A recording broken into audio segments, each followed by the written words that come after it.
Hello, and welcome to the Metalheads podcast. My name is George. My name's Buke. This is Will. This is John. And unfortunately, Jay can't join us right now. We're hoping that he'll show up later, but he is having some technical difficulties which are preventing him from being here right now. And being the champ that he is, he said the show must go on, and so we're gonna carry on. And hopefully he'll show up later. But right now, with us, we have Keith D. from Unearthed Elf and Arctic Sleep. How you doing, Keith? Good, man. Thanks for having me on the show. It's good to finally actually speak with you after having, emailed and things like that for a while. Yeah. So let me first start by saying, Keith, coming on the podcast here, you run no chance of blowing out your knee and getting hurt again.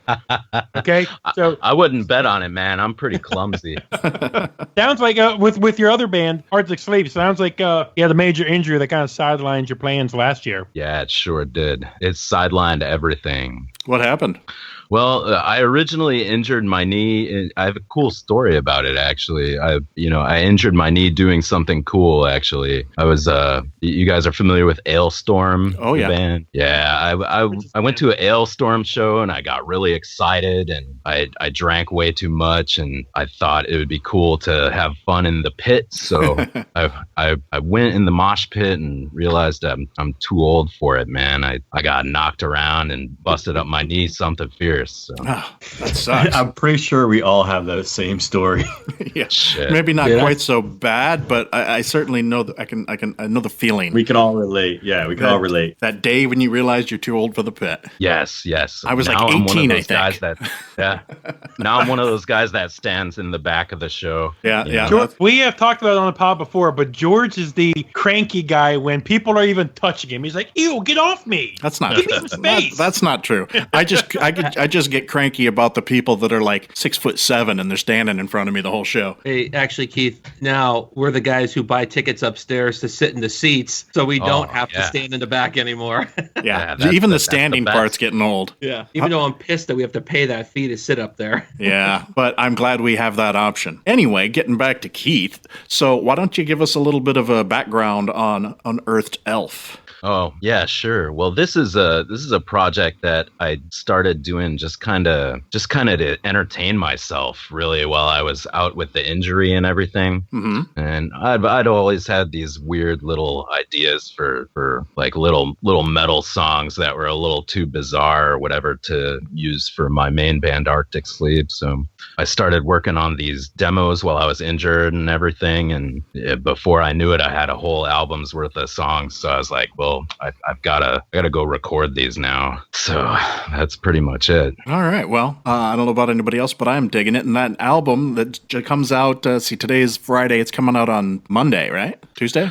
Yeah, I'll probably release it tomorrow. I'm getting antsy. So the official date is Halloween, but for the pre-orders and everything, they're already in the mail. People are getting them today. Cool. For the most part.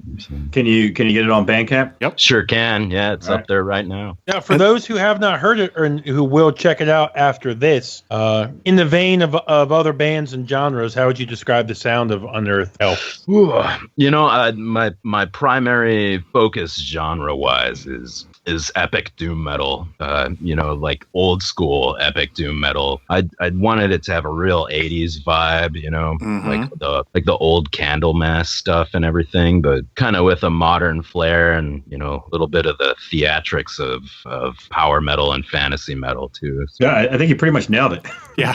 All right. So the title of the album, which we haven't managed to get in here yet, is Into the Catacomb Abyss. Can you tell us a little bit about your songwriting process other than hurting your knee? That's hopefully not a requirement for every album. So if he blows out his other knee, he will get a third band. Holy shit. Oh man. Trust me, you don't want to tear your ACL, man. It sucks. But for Into the Catacomb Abyss, I wanted a lot of atmosphere of I really enjoy visiting graveyards when I travel and stuff. I like going to historical sites and checking out tombs and crypts and graveyards and stuff. So I wanted to kind of bring that sort of gothic atmosphere into it as well. Have you ever run into anyone getting engaged while you were doing this?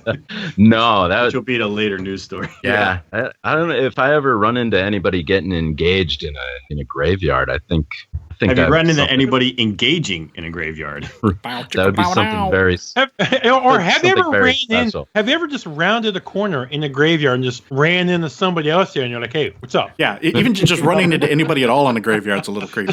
Yeah. I've never Something's run into alive. anybody there. Yeah, okay. I Well, can Trip- imagine Trip like over making a someone, left, right? like making a left, and like someone's just like sitting down on the bench. You're just like, "What's up?" Nothing. You know, Yeah. go about your way. Hey, so I want to get us back on focus a little bit. Well, he and was what's- talking about his songwriting process. Oh, well, I was going to ask what's everyone drinking. We'll get to that. Oh, what am I supposed to talk about? Well, I asked you about your songwriting process, and you said that you liked going to graveyards and things like that. And then we just sort of Yeah. derailed from there. Oh, that's right. Yeah. So I like going to those places, and I'd take photography and stuff like that. And with all the photography for that album we did in a historic grave site here in Milwaukee called Calvary Cemetery and Mausoleum. And I was kind of nervous about doing the photo shoot and everything because I hired a photographer for it. But I had to get in this costume, where I have the elf ears and the hair and the priest getup, basically. And it's a Catholic cemetery. So I was really freaked out that,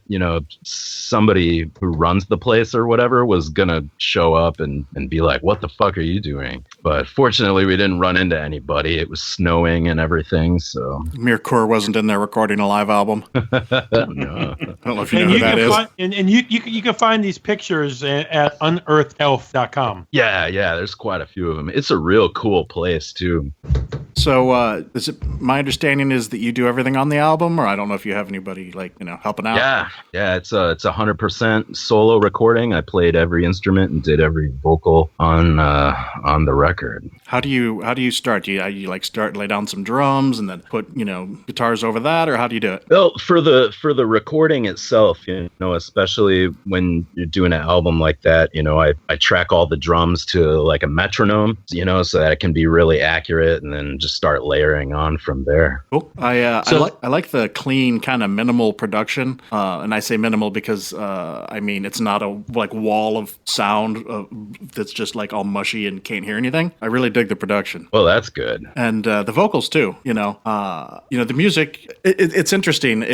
I was talking to John about this, and on one hand, it reminds me a little bit of Arctic Sleep, which of course makes sense. But it's a little doomier, and but the clean vocals are just like amazing. First of all, and they go really well with the music. I mean, it's like it's traditional in like a Candlemass sense, like you were saying, but at the same time, it's kind of like maybe a little bit progressive and contemporary as compared to like some of those older albums.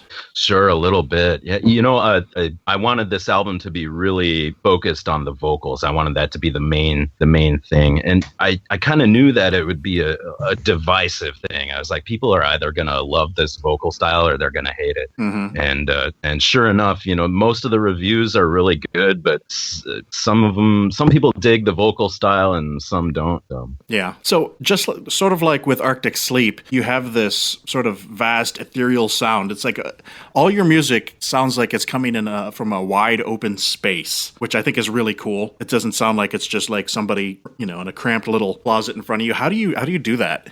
I think that has a lot to do with the tempos.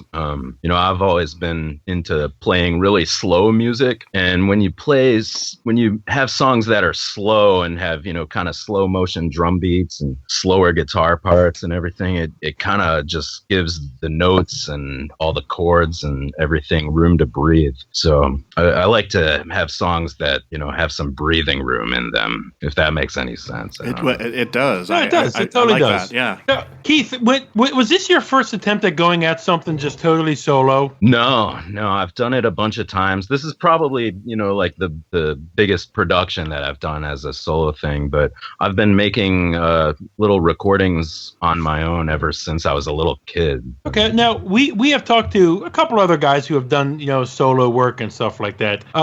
Are there things you have learned now after doing this a couple of times that maybe you wish you could have passed down to younger you? They're like, hey, don't do this, or do this, that maybe you've learned 3 or 4 times down. Because in this internet age, we have a lot of people who listen who do their own stuff. Maybe you can pass along some advice. Boy, well, the recordings I made by myself when I was 14 are really fucking terrible. They're cringeworthy, and they're really bad. I still listen to them sometimes, but it's tough. Sometimes it's funny, but sometimes I'm just like, oh god, I used to really suck. I know that feeling quite well. Yeah. Those of us on the podcast that have heard them are chuckling to themselves, going, "Yeah, you suck." But you just have to keep doing what you do, in spite of everything, and you just get a little bit better each time. Yeah. Hey, so going down that line, since you did the whole album yourself, did you find yourself tripping over yourself when you came to making decisions? If you're recording it yourself, producing it yourself, do you find that you may have a tough time making a decision on something, or is it too easy to go with it? That you're influenced by yourself, if that makes sense what I'm saying. Yeah, that's a really good question, actually. I did come to a lot of points where, when you work by yourself, there's nobody to bounce ideas off of, really. It's just, you almost get too comfortable with yourself, it seems like. Yeah. So, you do gotta bounce things off of somebody so you don't end up making a bunch of poor choices, or not too many poor choices. So, you can play your demos for your wife and stuff, but my wife's awesome, but most of the time she'd be like, yeah, that's nice, Keith, whatever. But I have a longtime Arctic Sleep fan who kind of turned into a internet pen pal with me. His name's Scott, out in Seattle. And I sort of had correspondence with him, so I'd always send him my demos and stuff when I was injured and be like, what do you think about this? What do you think about that? So I bounced my opinions off of him a lot, and it was really valuable. And I actually got to meet him when I traveled out to Seattle just a few months ago, and we went out and had a nice sushi dinner together. They're really, really cool people. So that's awesome. If he's a big fan, do you think he's able to be objective and give you actual no shit, maybe this sucks and maybe this is great, or change this a little bit? No, I'm always curious about objectivity. Yeah, definitely. He's a musician and into recording as well. So, I always said, don't hold back your opinion. If you think this sucks, tell me. So he'd give me really good criticism and everything. So I ran with a lot of those suggestions. You ever find yourself going, this sounds a little bit too much like Arctic Sleep for Unearthed Elf?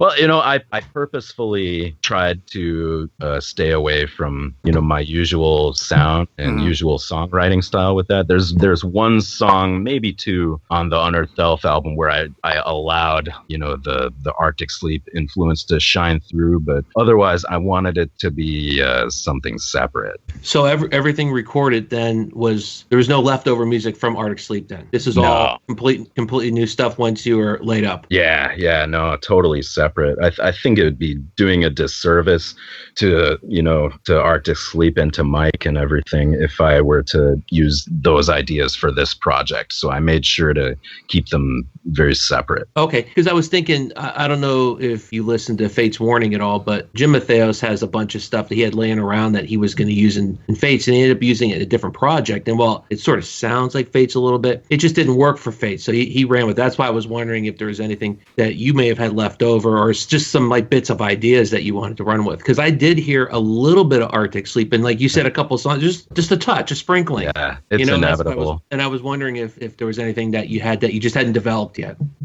No, I tried to make it something new, something different, but I guess it's impossible to avoid for it to, George and I were saying earlier that we definitely think it's heavier than Arctic Sleep, which is cool. I love the riffage on there that you kind of let it go, and it sounds like you're having fun kind of doing that. Oh yeah.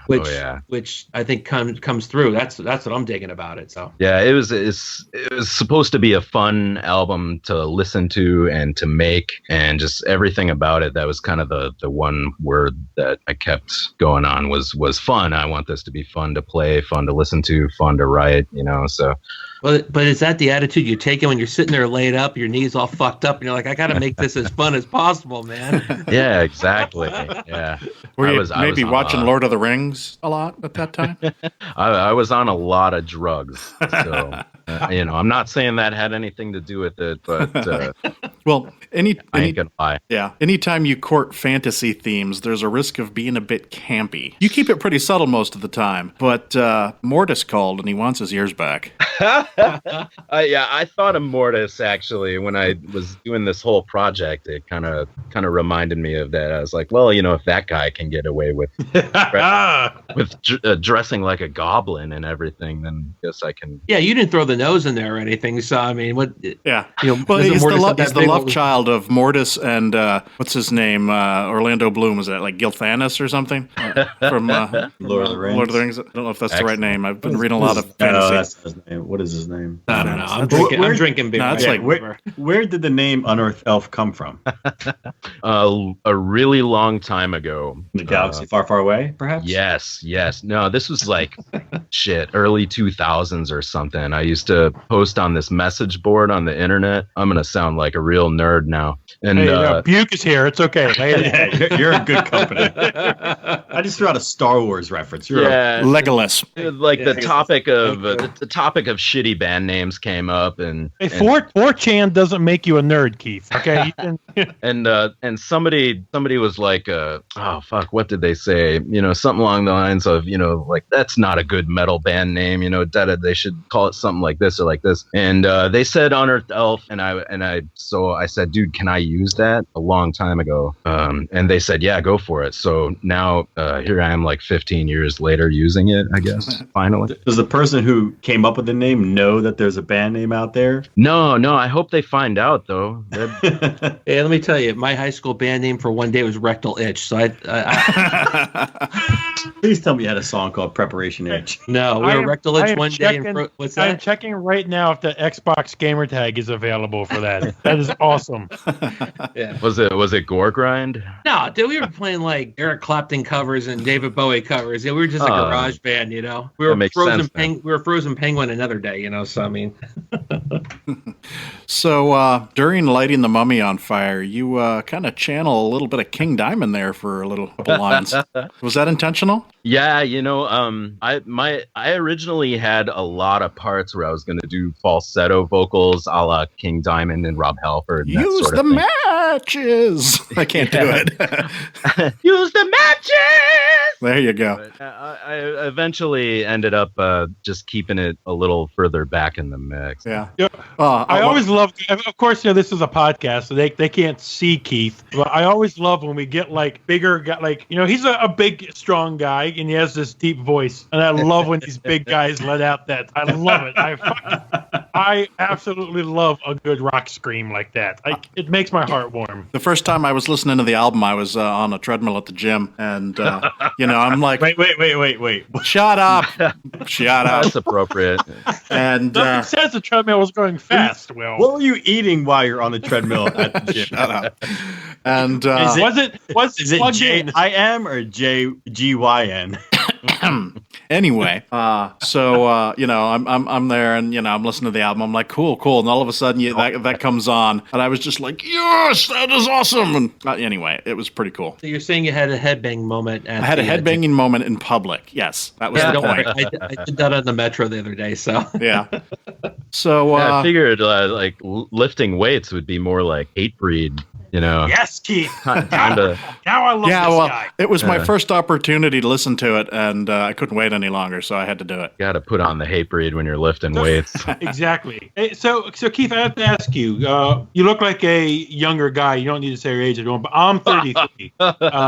Man, you can be older, but just look young. Well, I appreciate that. What were your first introductory bands to metal? What was your gateway drug? Yeah, what was your metal gateway drug? Well, for the record, I'm 38. Yeah. Man, I'm in between. You're still a kid, trust me. And I got to admit, my first experiences with heavy metal music were 80s stuff like Dawkins, Dio, Accept, things like that. When I saw the video for Balls to the Wall when I was in second grade or whatever, it scarred me for life, and here I am.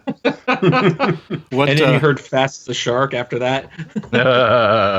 So clearly the PMRC back in the day was not protecting you from the evils of heavy metal. Oh God, no. It's a tender age of 7 or whatever, and I was just like, all right, leather and studs and shit. I'm into it. So, was there any particular artist or band that made you want to, start playing music? And what did you start on? Guitar? Or? Yeah. Man, the first time I heard something that made me want to pick up an instrument was actually Money for Nothing by Dire Straits. That guitar riff. That's pretty sick. Yeah, I used to grab like a tennis racket when I was a little kid and pretend it was a guitar and, do air guitar leaps off the couch and everything. Them and Van Halen were really, big with me at a young age. Cool. Yeah, no, you're a good company. I guarantee. I know I did the same thing with a guitar racket. Right. Yeah, me too. That's interesting because you don't hear many people talk about Mark Knopfler as kind of an influence early on, but he's a fabulous guitarist. I mean, whether you like Dire Straits or not, the guy can play. So That's a mean riff too. That's like one of just the most classic guitar riffs there is. It's very recognizable. Yeah, especially when it's played like 19 times a day on MTV when you're a kid. Yep. I want my. Yeah. Thanks, Sting. So I saw on Facebook recently that you, like myself, have a fear of flying. Oh God, yeah. Well, not so much anymore. I've kind of that was sort of the point of the thing that I saw. Yeah, I was wondering. You were talking about how you're generally in the past anyway terrified at takeoff and so I was wondering if you had any pre-flight rituals that helped you to get on the plane and because for me I have a very strict regimen of what I do leading up to takeoff.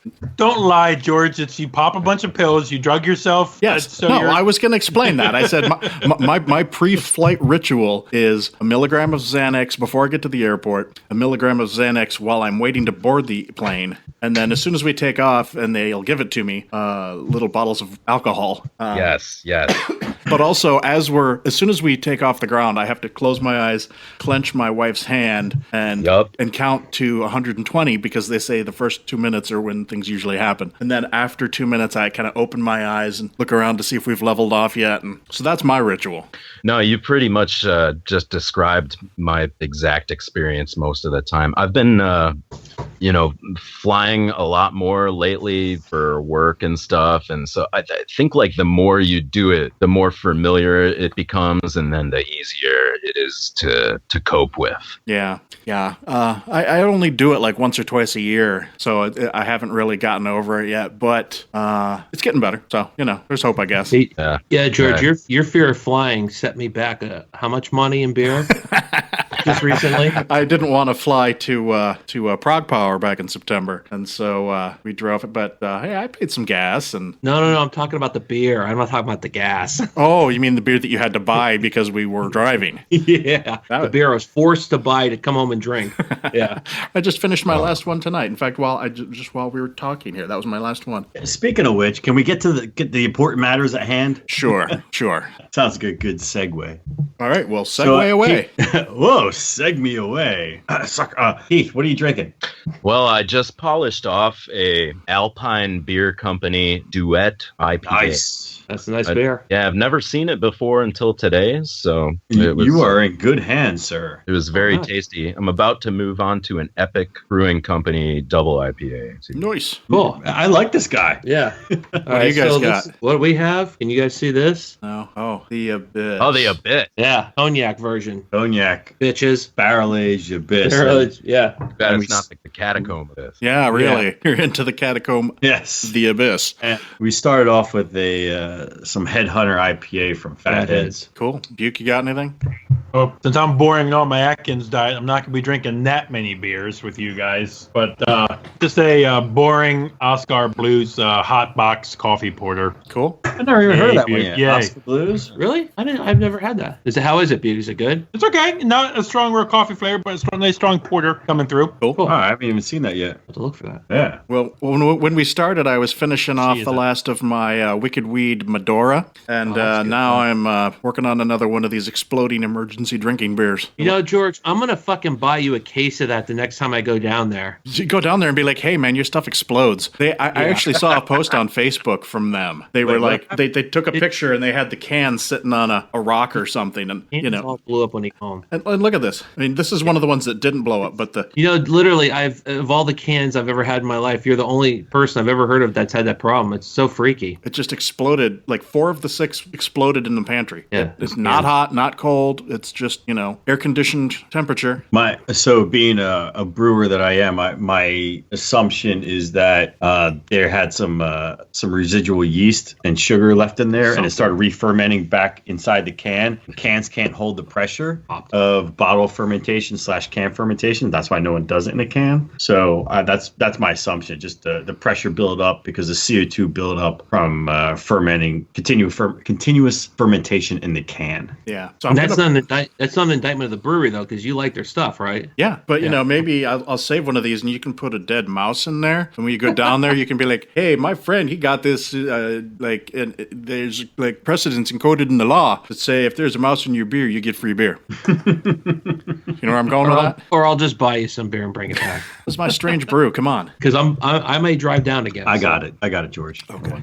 All right, Buke. I'm sorry we cut you off. What were you about to say? I was about to say before we move on, I'm having a new Flying Dog Brewhouse rarity, their bee beer. This is ale brewed with honey and bee pollen. Oh wow! And I can also proudly say I am snacking on venison jerky from my first deer that I shot and killed. So I feel like a real fucking man. That's metal. Yeah.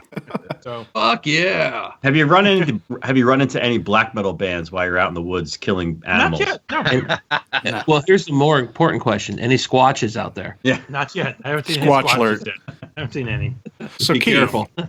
you're based in Milwaukee. Did you ever make it to a Milwaukee Metal Fest? Oh, they quit having those before I moved here. Oh, okay. And I was kind of bummed actually because one of my favorite bands is Anathema, and I heard that they played one, like a couple years before I moved here. But I those kind of fell apart. I guess something to do with the promoter or the festival organizer. I guess didn't do it good enough or something. All right. Yeah. When I lived in Michigan, we used to hear about that, and we, that was one of those, hey man, we ought to drive to Milwaukee and go to Metal Fest, and never happened. And then I moved away, and I know they stopped doing them like 10 years ago or something like that. But yeah.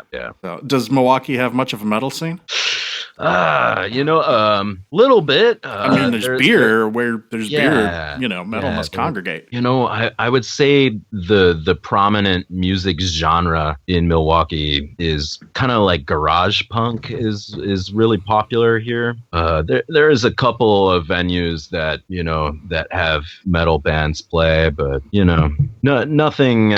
Not a metal scene as good as in like Baltimore and places like that. Mm-hmm. So there's no like local bands you could recommend or anything? Oh, there sure is. Oh, yeah.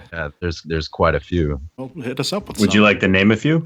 I do have some on my list. One of my favorite local metal bands that I follow is called Ukitaru, and it's spelled UHCEAT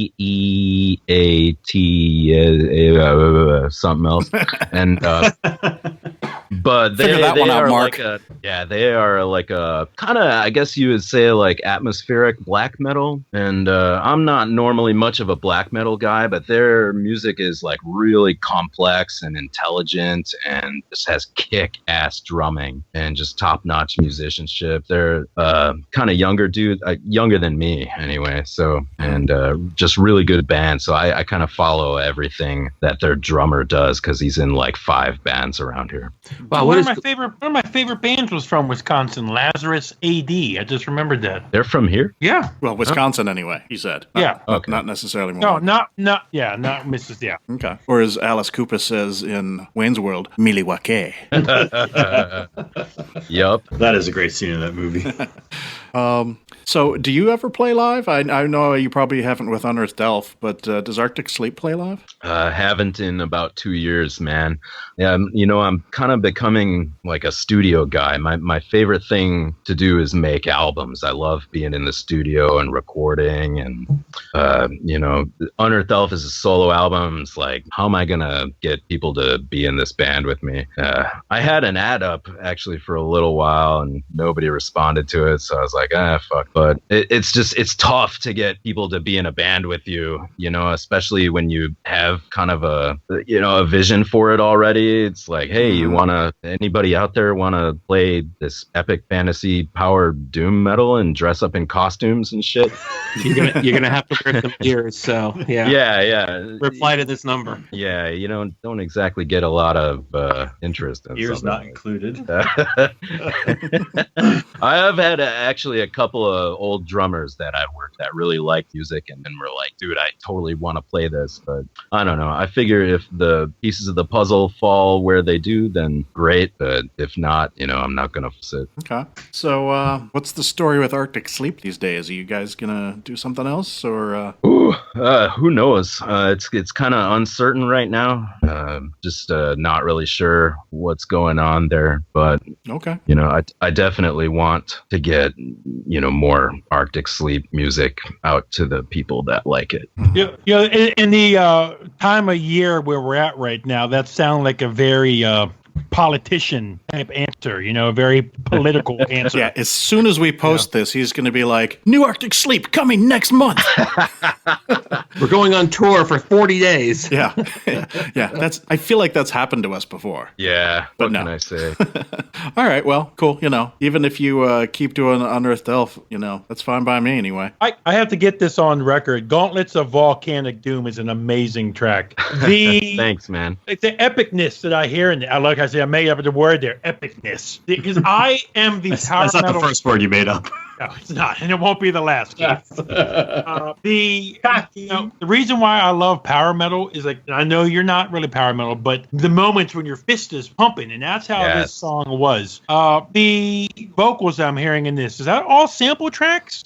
In the album or in that song? In that song. Oh yeah, like there's choir there's no vocals in Gauntlets of Volcanic Doom. It's all organ. Organ. That was it. That was right. That was what I meant. Organ. Yeah. Wow. Yeah, but all the parts in the album where you do hear vocals, there's no samples. I just did a whole bunch of layering, like the chanting stuff. Mm-hmm. Yes, that's yeah. awesome.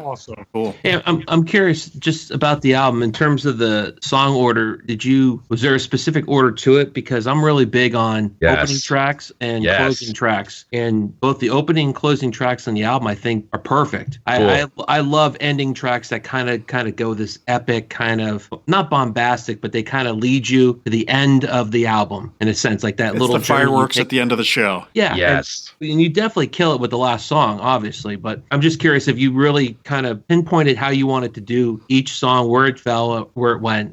Yeah, definitely. That's good to hear, actually, that you noticed that, because I actually do put a whole lot of thought into the order of the songs in every album I make. That's always really important for me, for the album to just flow really good as a whole, and for not to have too many songs that sound the same in a row. It should kind of take you on a ride and have a beginning and a middle and an end and little ups and downs. songs and all that stuff. So yeah, I always put a lot of thought into the song order. You can tell. I mean, it flows really well. Yeah, I agree completely. So Yeah, because go ahead. I was gonna say, because I always liked when you had an album that had a kick-ass opening track, and I always got annoyed when the next track was kind of slow. The second one, you're like, oh man, fuck, we just killed it for 5 minutes. And I love when the second track just rips right back into it. So that's why I was asking. I'm really big on song order and kind of the mixing of high lows and the peaks and valleys of an album. So Metallica was always really good. Not by, when I say always, I mean through the first 4 albums or so, with having a killer closing track, like Damage Incorporated and Call of Cthulhu and stuff like that. oh yeah. Dyer's Eve. Dyer's Eve, yeah. So that's a very cool thing. Excuse me. Is there like a coughing epidemic going on right now? It's No. it's fall. Yeah, and it's so fall. I have allergies. We need and more beer. Yeah, well, get off your ass and get some. Yeah. So we are nearing the end of the year. Do you have any favorite albums that you could, throw at us? Because we Who, me? Yeah, because we do a year-end list where we do our top. I think usually it's like 25 albums of the year, and we all pool our lists. And so, is there anything that's really stood out to you this year? I haven't bought like a whole ton of albums this year, but a couple that I have picked up that I really enjoyed was the new Myrath album. I forget if it's Myrath or Mirath or whatever, but it's called Legacy. Yeah, I know the band, and I always wondered the same thing. It's my wrath. Is it really? Legacy, yeah. Makes I always sense. thought it was Mirath, but who knows? But yeah, I really enjoyed that album. I'm really into discovering heavy metal from other parts of the world, especially parts of the world that are not really familiar to me. So it's really Keith, what cool. are you saying? Tunisia isn't a metal haven? Oh, not exactly. Yeah, but it's one of the cool things about heavy metal music that it comes from everywhere in the world, and you can always hear that influence of where it comes from. So I really dig a lot of that, Middle Eastern metal. I believe they're playing Prog Power next year. John can probably confirm that if he comes back. He's getting us beer. Kidding. I completely know what you're talking about because there's a band I mentioned earlier on an episode, I think 4 or 5 episodes ago, called Silence Lies Fear. They're from Azerbaijan. It just blew me away. That's the last Where's place that? I don't know. That's like former Soviet Union, isn't it? Yeah. One of the last places I expected there to be metal. Azerbaijan is a country in the Caucasus. In what? Thank you. In the Caucasus. former Who's Soviet- Caucasus? Yo, what'd you call me? That's like from Boston. Your Caucasus. Yakakis. They hate Armenians, okay? You're Azerbaijani, you hate Armenians. Yeah, that's what my... This whole thing called Nagorno-Karabakh, I don't know, it's the whole international... It's a local thing. Yeah. Look at Mr. Encyclopedia over here. It's a local thing. You wouldn't understand. Yeah. It's that college education I have coming out. So I'm just about out of questions. I don't know if anybody else has anything else. Anything elf? Oh, man, that was bad. I'm punny. But the last thing I do want to drag out of you before we continue is where can people find your music? It's at unearthedelf.bandcamp.com, or you can just go to unearthedelf.com, and there's all sorts of fun things to look at and read on there. Excellent. So check it out. The album comes out officially on Halloween, but I'll probably release it tomorrow, and it'll be available to stream if you like to listen before you buy, or just listen for free or whatever. Yeah, for those people listening after the fact, because this will probably post after Halloween, that'll be October 29th. All right, so it's in the past now. If you're listening now, it's out. Time warp going on. Check it out. Yeah. It takes about a week to post. You should check it out because I dig the album a lot. I think it's really good. So thank you. It might be on my list. You never know. Just saying. Just saying. Yeah. All right. Well, why don't we move on? Keith is gonna join us for the rest of the episode, so Cool. we are pleased to have that. Why don't we get into the news?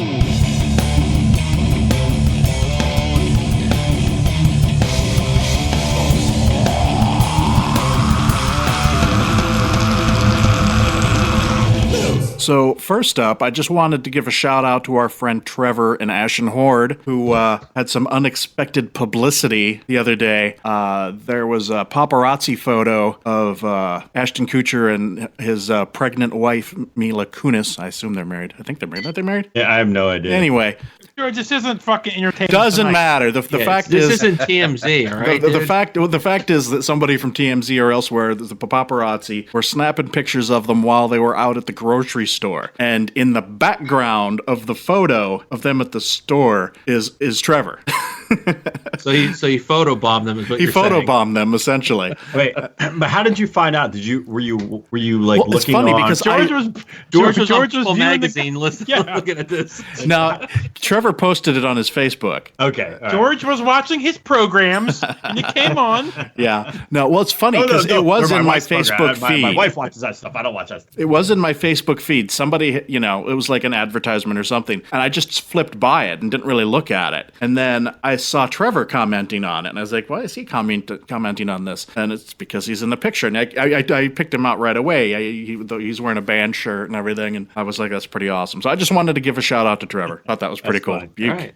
So we all know how much I love the band Gwar, and I love trying to do all I can to support them. And I've backed a couple Kickstarter projects, and we've mentioned other bands like Trevor, for example. Ashen Horde had their vinyl successfully funded on Kickstarter. Gwar right now has a Kickstarter campaign going for Gwar Orgasmageddon, the Scumdogs Conquer comics. That's And awesome. It is here it says metal shock rock legends Gwar wreak havoc through time, shape human history, and kill everything in a new full color comic series. So it just started the other day. I funded at the $50 level. I'm going to get a signed issue number 1 spread signed by the band. It'll go above my shirt covered in Gwar blood. But I wanted to mention. I was hoping you were going to say it's going to go above your bed.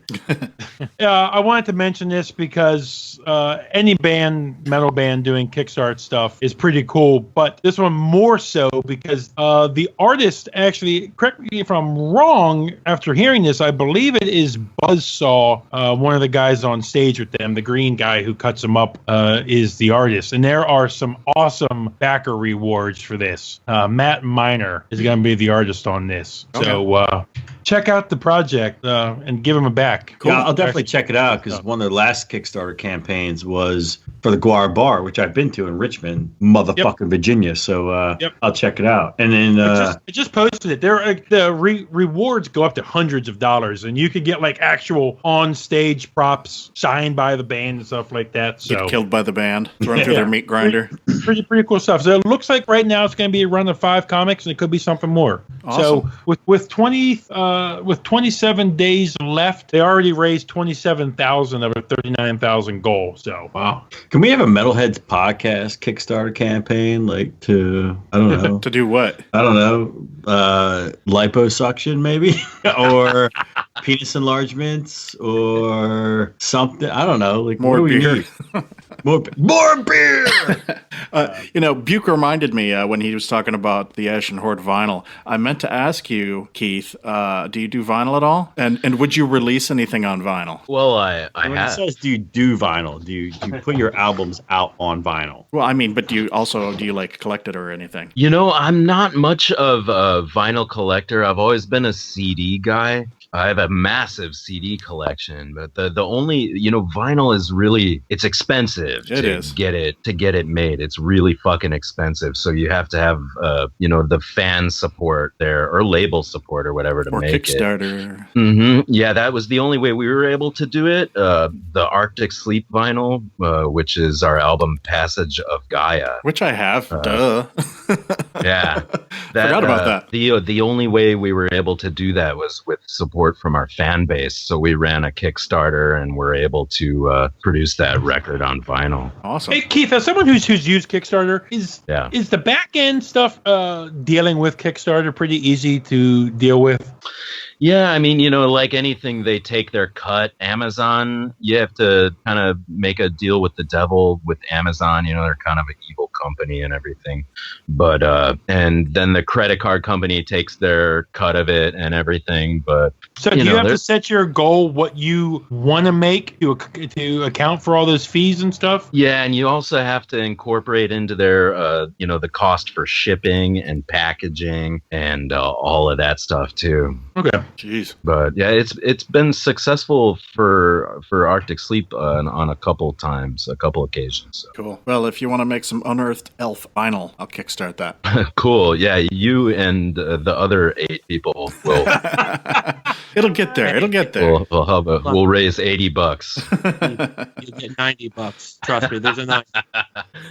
I'm in. All right. All right. Moving on. Will, you had some stuff you wanted to add? Yeah. So one more news item to throw in there. This is an extra that we added, but to piggyback on Buke's story, Guar is actually going to play the Howard Stern wrap-up show. So I'm a big Howard Stern fan. I've been listening to him since he went to Philadelphia. And, Fuck Howard Stern, Opie and Anthony all the way.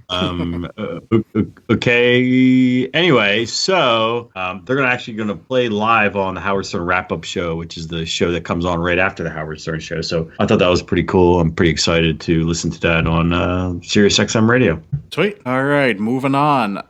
Steve Harris says that Iron Maiden will never make bands pay to support them on tour. You hear about that a lot these days, about, particularly like Ozzy Osbourne and anything having to do with Sharon Osbourne. Bands having to pay to play. Seriously? Opening for headlining bands. Ozfest it's ridiculous how much bands have to pay to be on the main stage for Ozfest. That's crazy. fucking bullshit. If you look, if you know the history of Iron Maiden and Ozfest and Sharon Osbourne, I felt like Steve Harris giving this interview was giving a double guns fuck you to Sharon Osbourne the entire interview. Well, now awesome. The only thing, and I'm glad he said this, but I'll only make one point here, and that would be kind of a dick move to charge his daughter to play live before their shows. That's all. But with that said, I think it's a cool thing that he did come out and say that. One more reason Iron Maiden is awesome. You're hearing more and more about that bands have to pay now to get on tour, which is fuck that. I think didn't Jax used to do that a lot too. They did some bullshit like that, like a lot of local shows at Jax. So Jax Empire Nova, the local place here in Northern Virginia, used to do that a lot. And it was always the same bands always opening, and those support slots. Yeah, because they're the only ones that could get in there. So yeah. Speaking of Iron Maiden, apparently there's going to be lullaby renditions of Iron Maiden songs coming next month in November. Buke, you going to get some of those for Bree? We have been playing classical radio since Bree was a little baby in her room. So if this could be a way to start to turn her into my little metalhead. Because Will is my inspiration, because Will posts pictures and sends me pictures of his son throwing the horns all the time. And Bree is, 2 years old now, but Bree's at the point now where I'm like, hey, Bree, she hears Daddy's music, and her way of headbanging is like a mental patient left to right in her car seat, banging her head. So she has some work to go. So if these can help me, I would, jump on board. Because you know what, George? The first thing I thought of, what was that Maiden cover band that came out that did those gentler, softer songs that we freaking love? That was that Maiden Unite? Maiden United. Yes. Oh, man. That they did like acoustic versions of Iron Maiden songs. It was brilliant. I mean, it was the dude from I don't remember what band. It was like a power metal band or something. I can't remember. So if it's anything like that, even softer, I would be awesome. So this is, I don't have any kids, but this is just kind of tripping me out. Can you imagine that? You're just laying there. It's like 8 o'clock. You're getting ready. You just did bath time, and you're singing to your daughter, you take my life, but I'll take yours too. You fire a musket, but I'll run you through. Fire a musket, and I'll run you through. Woo, lullaby. So I do have some context to this. I feel as the father of 2 young children. One, someone did gift me the Metallica lullaby thing. So it's no lyrics. It's all instrumental, and they basically just take the songs, slow it down a lot, and just like play it with cellos and violins and all that stuff. So it's children's music, is what you're saying. Yeah, it's apocalyptica. It's apocalyptica, but it's literally just like it is it sounds like sleepy time music. That's the first thing I have to say. The second thing I have to say is that I don't know why any metalhead father would waste their time buying lullaby albums when just playing the real stuff, and that's what I've done since day one. No coddling them, just put them right on the horse. Yeah, is this a Jim Brewer project? No, like literally, row your boat, yeah. yeah. No. When my kids get in my car and at night, you ask either one of my kids what their favorite band right now is, Black Sabbath, and they love the song "Fairies Wear Boots." My kids have grown up on Slayer, Cannibal Corpse, anything that's Sirius XM, liquid metal, or Ozzy's Boneyard, or like my kids have grown up listening to nothing but metal. They have no idea who the fuck Katy Perry is. So we'll be waiting for the lullaby version of Cannibal Corpse then. It's only a matter of time. That would be something to hear. I'm curious to see what that sounds like. Rattle smashed face. Oh, George, that was actually really good. I don't want that to go get past. That was actually really good. Meanwhile, middle America, there's all these middle school teachers. Their eyes are just popping out of their heads when they hear about this. Boob of the mutilated. You saying what with your parents? George, we need to get a shirt made up of that. Some baby smashing somebody's face with a rattle. Rattle smash face. Rattle That's smash really, face. really good. Anyway, So on Halloween, after you pick up the Unearthed Elf album, you're going to be able to check out yet another third song from the forthcoming Metallica album. This one's called Atlas Rise. I've liked both of the songs they've released so far, but I'm kind of wishing I'd gone the Buke route on this one of going dark, because I'm not used to hearing stuff from Metallica before the album comes out. I'm used to like all in one sitting, getting everything. Well, that's a good question. Maybe Keith, you can answer this. Is this the new way things are happening now with releasing music? Do you have to throw a song out a month early, then 2 weeks later throw a second song out to get people pull them in? Because you're right, George. Metallica doesn't have to do this.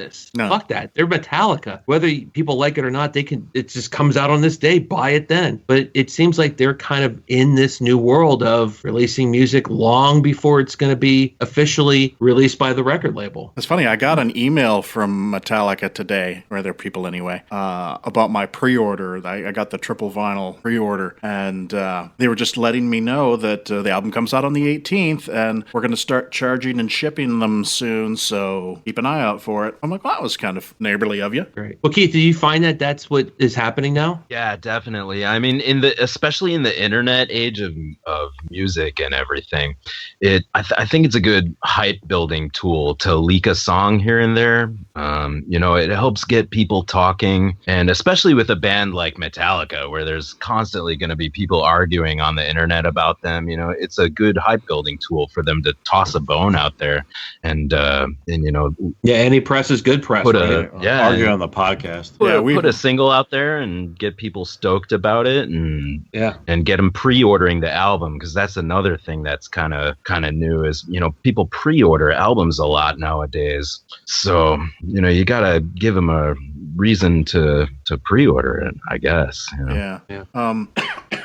What was I going to say? I lost my thought. I will jump in. My 2 cents is that I find that lately I'm against the releasing of, as a music fan, of a listening fan, not somebody in the band, obviously. I feel like if you listen to, like, they've already released 2 songs, now this is going to be the 3rd song before the album's released, is that you get tired of listening to those songs already, and that I just wish I would just hear the whole album in the order that they present it to you, because I know as soon as what's going to happen is that I've pre-ordered Metallica against my own better judgment. I pre-ordered it, and that I'm going to skip through the songs that they've already released. I'm not going to hear the album as it's intended. Good point. And this happens with every big band that does this. Iron Maiden. Iron Maiden. Yeah. I hated Book of Souls. That's a good point, but you have the choice. Like a lot of the times I'll choose to not listen to a track ahead of time. That is me. Yeah, way more disciplined than me. I am taking these new Metallica songs like I take any Star Wars movie, completely in the dark. I have not heard any of them. Just like with the new Star Wars trailers, I don't watch any of the teaser trailers and the trailer. I want to go in the dark into the whole experience. Mm-hmm. Well, just hanging out in the Catacomb Abyss until it comes out. I look at it a little differently in terms of trailers for movies. I grew grew up on trailers back in the late 70s, early 80s, so I'm always looking forward for a trailer. But it seems to me that bands that are releasing a song or two, the power's in their hands now, as opposed to their promo getting out to a few people. Then all of a sudden now every fucking jack off in the world, or Pittsburghese jag off, has the promo and they're posting it online. It seems to me there's more power in releasing songs by bands now. So I agree, Will. I don't like hearing like umpteen number of songs, but one or two maybe is not bad from an album that get me stoked to buy it. So that's just my. So Keith, we've gone on ad nauseum on this podcast about what each of us thinks of Metallica. What's your stand on Metallica, and have you listened to any of these new songs? I love old Metallica, and Justice for All, it was a life-changing album for me. It's still one of my top 10 favorite metal albums of all time. What's your favorite song on the album? You know, I'm just gonna say it's one. That was the song that got me into Metallica, you know, when I was a little kid, and I used to call in and request the radio stations to play it and everything. That was the song that got me into them. You know, it's a really musical song. It's well written. It's got really memorable riffs, and you know, what drummer out there, you know, doesn't owe something to you know? You know, I think that's the first praise of Lars we've had. Yeah, he's you gotta. I don't know. I think Lars gets beat up too much, man. I agree. Every metal drummer out there, whether they want to admit it or not, you know, owes something to that drum beat. You know, for a lot of us, that was the first time we ever heard, you know, a double bass drum riff like that. And Keith, you just said something. I don't know if anyone realized what you just said, but you just said, when I used to call into the radio station.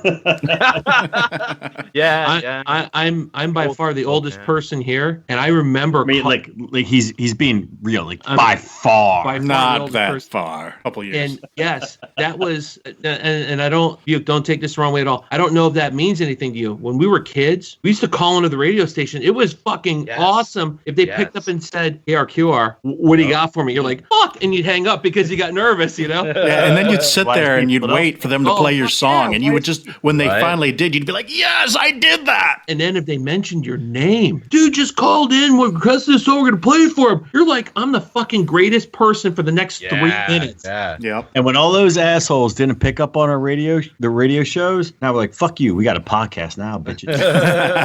Yep. It's just I'm a huge fan of radio. I love terrestrial radio, it's such a dying art, unfortunately. But people who love it, really, it just means so much to them. And so I'm glad you brought that up. It made me feel old, but it made me feel good. So thank you. No, the magic music makes your morning mood. Yeah. Wait a minute. I think I heard that on the morning drive the other day. So this next item is one that Will keeps alluding to. So apparently this couple was out in the woods during the full moon to get some engagement photos taken. And who did they run into but a group of black metal musicians from the band Cold Void, who were out there shooting pictures for their forthcoming album. Was that real? It was real. I'm cracking up because like we can't make this shit up. And so the couple who an Onion article. God, I hope not. I don't know. It made. I don't know. I'll have to double check that. I swear it was in some like regular news though, like on Blabbermouth and stuff. And it made Yahoo News. Like this was like a big thing. Yeah, I saw it in regular news. Yeah. But like, so assuming it was real. Well, I'll tell you, I'm kind of surprised they didn't get lost. That's only in Finland. The park rangers have to go. Right. We don't have any forests in America. You're right. Yeah. But so apparently the couple had a pretty good sense of humor, and they asked the band to take some pictures with them. So they're all made up for their engagement photos and like looking at each other fondly, while in the background guys are like making the skull face and the fist and going, throwing their horns, holding a sword and a candelabra. Yeah, that was pretty cool. Good for them, man. That's awesome. That's beautiful. I hope that is the best thing that ever happened to Cold Void, by the way. Yeah. You know, the only way this story would have been better is if they were in a cemetery and Keith was taking pictures. Oh God. There's a three-way like, oh hey. Yeah. And you feel the love because tonight. you know what? Keith would have ended up on some like some urban legend of like the elf of Middleton or something. Now, see, like Cold Void summoned the elf. Shit on me. You would wonder. You were like, man, I am like fucking playing 5,000 seat venues, and all I did was show up at a fucking. I had ears on. I was drinking, and I was at a cemetery. So I got drunk one night, decided to put ears on and go to a cemetery. Look what happened to me now. Yeah. We got to make this happen. So there was another article where Scott Ian said that Anthrax should have given... too much beer. Try this again. Scott Ian from Anthrax was doing an interview, and he mentioned that the Anthrax should have given Joey a shot before firing him back in the day. And reading the article, it sounds like... And I kind of guessed this at the time, but, the 90s were happening, grunge was happening, alternative was happening, and they felt like Joey had too much of an 80s voice, and so they wanted to go in more of a trendy direction. And that's basically why they canned him. Yeah, what I found really confusing about this article, and I read it, is that one, it was Scott Ian saying, I write the lyrics and I don't want anyone else singing the lyrics. Yeah, so how does that make sense? Yeah, so I can't sing, but I don't want this guy singing my lyrics, so they fire him. And then they said that they wanted to go into a heavier direction, which I found very odd because in the 90s, Anthrax under Bush, the singer Bush, John Bush, totally did not go in a heavier direction. And so this whole thing just very confused me. One, that he fired him because he didn't want him to sing his songs, but he couldn't sing. They hired some other guy to sing the songs that he couldn't sing because he wanted to be heavier, and it didn't get heavier. It made absolutely no sense to me. Yeah. Why is this even coming up? Yeah. I mean, In my opinion, they should have fired Scott Ian at this point. I guess for me, why even bring this up now? I mean, unless he was asked this question, I don't see the point. Yeah.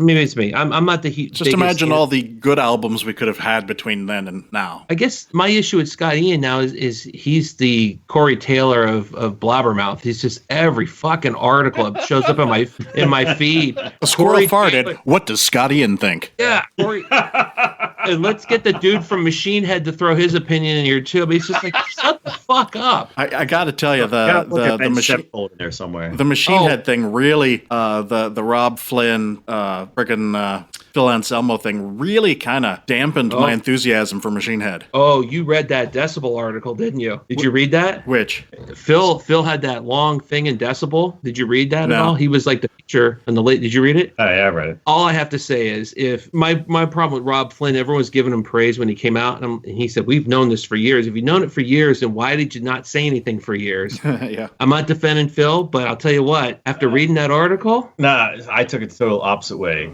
If you read that article, Phil Anselmo's an asshole. Well, yeah, I'm not saying he's not. That's a given. I'm not saying that. But that doesn't... I don't think Rob Flynn did anything wrong. I think Rob Flynn's a fucking bogus, phony-ass bitch is what I think. He may I think I feel like he was just a little take pretentious.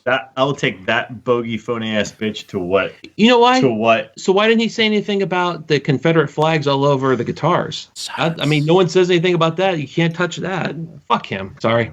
Rob Flynn pisses me off. I almost shot beer out my nose. All right, well, moving on to something a little more funny. There's a new sock puppet parody video out of White Zombie's More Human Than Human. Goes by the title of More Humid Than Humid. I don't know if you've ever seen these sock puppet parodies, but they're pretty damn funny, and this one's no exception, even though they're doing White Zombie. So check that out. It's funny. Go do it. All right, next item. Creator's getting ready to release the new album Gods of Violence in January. I, for one, cannot wait. Yeah, I'm looking forward to this. Creator's easily probably one of my top 5 bands ever. I love these guys. And especially the last few albums are just unfucking believable to me. It's been sort of a renaissance for them. Yeah. Now, I'm not a Creator fan. Did they have a period where they dropped off? Yeah, like every band in the 90s, they kind of dropped off. It's funny that Renewal. Yeah, Renewal, Outcast were sort of like... Endorama. But I like those albums too. I mean, yeah. I get why people don't because it's so different, but I really like them for what they are. Yeah. If you take them individually and say, okay, this is not Creator, this is just a metal band doing an album, you could sort of look at it. And a part of it, I think, is the production sucked on a couple of them. Okay. Like Endorama, Outcast, and what was the other one we mentioned? Renewal. I forget. But Renewal, yeah. The production wasn't that great. They were trying to go in a more industrial sort of 90s sound. Yeah, it was renewal. But if you look at the last couple albums, Hordes of Chaos, I think is by far their best album ever. Phantom Antichrist. And so I just cannot wait to see what they do on Gods of Violence. Cool. Yeah, that's a cool title. Yeah. Also getting ready to release a new album next year. We don't have a date on that yet, but the reunited Original Exciter, who we just saw at Maryland Death Fest this year, are getting ready to release a new album. And I'm definitely looking forward to that. I mean, I realize there's probably going to be a cheese factor here, but hopefully it'll be something awesome. Hey, did you also see the news? Well, the band you were most excited for when we interviewed, Atrophy. Yep. Yeah, they're actually back in the studio. They're going to be releasing new music. Awesome. I hope it sounds like 80s thrash. It's all 80s, 90s thrash. That's all I'm hoping for. That's all I want. I think you're going to be in good luck because it seems like there's an 80s revival right now in music. Yeah, there's a lot of bands reforming. With a current sound flair to it. There's a lot of bands that are kind of harkening back to that style, but with a modern sound. And I'm loving it, personally. Keith is so happy you just said that. You can't hear him, but he's in the background shaking his head up and down, giving thumbs up. Well, we've talked about that band, like that band Summerlands. That's a band that's kind of harkening to the late 80s sound, and I'm loving all these bands doing that. And that Eternal Champion, wasn't that another one? Eternal Champion's the other one that's got an 80s flair to it, yeah. Well, Enforcer, yeah, they're cool too. Man, Cauldron. Love that band, yeah. So another new album on the way. Life of Agony released a teaser for their next album. I think a lot of people are wondering where this is going to go. The teaser sounded hopeful to me. It didn't sound as heavy as, the good old days River Runs Red, but it didn't sound bad like their last album either. So I guess we'll wait and see what happens with that. Keith, I have to say, when I was listening to Unearthed Elf, there's a couple, I shouldn't say a couple, there's a lot of parts to me that reminded me of Life of Agony. Really? Whether it's the vocal styles or like early Life of Agony. I only have one of their albums, probably their first album. I don't remember what it's River Runs Red. But yeah, and there was elements of, I think, your vocal styles that kind of just remind me, whether it was the tone or something like that. But there was some Life of Agony that kind of came out to me. No kidding. I've actually never listened to him. I'll have to check it out. Yeah, it was Wait, like. Did you say oat? Like that Wisconsin accent coming out? I think it's rubbing off on me a little bit. Yeah. Yeah, where were you before Milwaukee? In Illinois. Okay, so still Midwest. I pick up I'm really into accents. I think they're fascinating, and I have friends from all over, and I pick up all their accents and kind of use them here and there. So. Apparently my Michigan accent has worn off, so thank God. There's a Michigan accent. Yeah, well, it's just a general sort of Midwest thing. I know there's a UP accent. Yeah, like the Upers. Yeah. Yeah, but yeah, my wife, I never knew there was, but then when my wife was, we'd see friends from Michigan, and she'd be like, boy, they have an accent. And she's like, you still have a little bit of one. And I was like, what are you talking about? It's subtle, but I guess it's there. I can't really hear it most of the time. So Fabio has left Rhapsody of Fire. So my question is, are we going to have a three-way Rhapsody split now? Is there going to be Fabio Leone's Rhapsody? Or we're going to have, Luca Turilli's Rhapsody of Fire, and Fabio Leone's Rhapsody of Rhapsody? I don't know. All the above. I haven't listened to him since the split. It just kind of soured me. Me neither. Power of the Dragon Flame. That was the last good thing, I think. Well. Anyway, so this last news item I put on here for Jay, and Jay's not here. So basically UFO announced a tour with Saxon, and that's going to happen. They're not coming around here, so screw them. Not going to go see them if they're not coming around here. I do have one news item I'd like to add is that Sick of It All has a new song out called Black Venom. They have a lyric video out, probably on YouTube or whatever, but it's definitely a anti-Trump song. And I love Sick of It All. One of my true loves back in the whole hardcore. That was in the late 80s when Blood, Sweat, and Tears came out. I'm not a political person, but this is clearly a shot at Donald Trump, this song that they have if you watch the lyric video. But regardless of the lyric, lyrics or their political stance. It's a good song. Have you seen the Brujeria stuff with the decapitated Donald Trump stuff? Yeah. That's crazy. So get out there and vote, people. I don't know if this is going to be. I would assume this will be up before the election. Probably actually the day before the election. Is that a rock to vote moment there? Yes, it is. I actually already voted because I will be out in California again for the Marine Corps during Election Day. So I had to go and do early in-person voting in Alexandria, Virginia. I've been seeing a lot of people doing that. Yeah. All right. Well, anyway, let's move on to new releases. This week's new releases, here they are. Spend your hard-earned money now. I'm hoping that John's going to take this first one off my hands because I haven't really listened to it yet, but the new Alcest album, Kodama. You listen to that, John? I have listened to it, yes. And I'm interested to see what some of our friends like Neutrina think about this and Galen. I like it. I think it's maybe not 100% harken back to their earlier period where they're most known for, but it's got some nice, I hate to use the word black gaze. I guess that's a genre now. Yeah. A sub genre. Wait, what'd you It say? is. Black gaze. Black gaze. Like shoegaze. Black, yes, but it's no, it's legit. Sorry. What you said is totally not what. Yeah. Anyway. I said black gaze. Wait, what? All right. I know what you're hearing there. Yeah. Sorry. Let's face it sounds like you said black gaze. They're two different things. Yes. Well, Yeah. And they're both fine. Yeah, trust me. That's the way it's spelled, and that's the way it sounds. I never thought about that before. Thanks, Will. Yeah, see, neither did I. It never crossed my mind. No, sorry. I'll admit I was half paying attention. I don't really listen to Alcest or whatever. I was trying to check in on Untapped, what John just did, and then I just heard all the corner of my Black Gaze, black gaze. Call it Yeah, shoe black. Yes, jeez. Like black metal and shoegaze mixed Right. together. Yes. Yeah, not that there's anything wrong with black metal and shoegaze. Or anything wrong No, with Black no. Gaze. Right. There's nothing wrong with that. Not at No, all. not at all. Anyway, Alcest is a great band. I've seen them live a bunch of times. I've seen them open for a whole bunch of bands I enjoy, and Did you, I like did them a lot. did you see them on that Anathema tour? I did. I went to that in Portland and Seattle. Yeah, it was a great tour. It really was. Oh man, what a good pairing. Yeah, I thought so But too. fucking great band. I like them a lot. Keith, have you heard the new album at all? No. Like we were talking about earlier, I'm waiting to get the CD in my hands so I can play it on a proper stereo. I think it's a nice combination of the newer and older stuff. I like it though.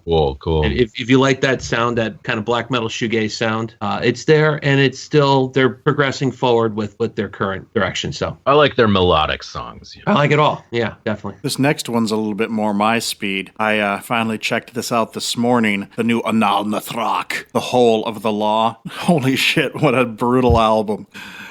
Buke was like, man, it's too brutal, man. It's too brutal. No, words just cannot. When you hear these guys, all their albums, just seconds into it, just a wall of fucking screams is like wham, wham, wham, wham, wham, wham. Yeah, and yet they hits you, still have right? those like melodic choruses. Then, after a minute, you're like, wham! You're like my daughter headbanging in the car, left, right, jabs to your face. I was trying to sell this. Then these clean vocals hit you in the face. You can be like, and then bam, bam, bam, bam, bam, bam, bam. I was trying to sell this to one of my coworkers today. What up, Andrew? And I was like, it's kind of like if the Borg assimilated Bolt Thrower and Devin Townsend and made music together. George just dropped a Star Trek reference. Nerd alert. Nerd alert! If I you dig like your metal brutal and extreme, you have to check this album out. It's awesome. It was definitely better than I expected. I think, George, you and I were both in agreement. We loved their first one. Their second one, we couldn't put our finger on it. Kind of missed the mark a little bit. Well, actually, they've got like 5 or 6 albums out, Oh, but that's their last the album, last two. the last one I didn't really care about too much. Desert The one before that, Dorata we or something like that. But the one before that, Yes. Vanitas, something I don't know how it's pronounced, but that was a killer album. So I'm kind of glad they're back to where I kind of want them to be. I don't know what happened on that last album, but this is definitely cool. So I want to update Beer beers as we move on before the next releases. I'm now drinking a Star Hill Brewery Little Red Rooster Coffee Cream Stout. Ooh. Noted. We had a Maine Brewing Company lunch earlier after our shoots Abyss Cognac, and what are we drinking now, Will? We have the Russian River Supplication. Ale aged in Pinot Noir barrels with cherries added. If you're wondering, we're not fucking around tonight. You're killing me. I still keep my Pliny the Elder. Owner alert. It's empty. It's a souvenir. Oh. Jay lives out there, Fish. and No, he's Keith- supposed Keith to be sending us maybe- some, but he hasn't. Yeah, he's supposed to be sending us some, but Keith, I can't remember. We've had a lot of guests on, but I think Keith may be our first real beer guy. Yeah. Oh yeah. That used to be my job, believe it or not. Really? Yeah. Wait, Keith, say that again? Well, it used to be my job to sell beer. Oh, well, I'm a professional brewer. For what brewery? I was a brewer at 3 different breweries here in the DC area, Port City, Fairwinds, and most recently Atlas Brew Works in DC. Okay, Right so on. on a quick side note, since we all love beer and we talk about it on the pod here, Keith, what's your favorite beer? Maybe number 1, 2, Or maybe style of beer. or style? I'm a stout guy, though. Yeah, easy. Saison DuPont is my favorite beer of all time. I love Belgian beer and Saison in particular. He's a brewhead, man. That's all we need. He to is. know. Yep. Brewhead. Keith, happy to know that not this year, but last year, my previous brewery, Fairwinds, won a gold medal for Saison at the Great American Beer Fest. No shit. Man, I don't think I can get that out here in Wisconsin though. No, you can barely get it like 2 miles from the brewery. But Okay. yeah, don't worry, you're not going to Yeah, get we it. out of live 5 Wisconsin. minutes from where we can. Damn it. And on a side note, Fuck. we just recently published Will's latest beer review on the website, his Brewheads column. This one's about Permanent Funeral, the Pig Destroyer beer. Go check that out. Big Destroyer beer. Yeah, I actually that beer's interviewed awesome. somebody from Pig Destroyer and Dave Whitty from Municipal Waste / Brain Tentacles / Publicist UK / every other goddamn. He's like the hardest working drummer in the world.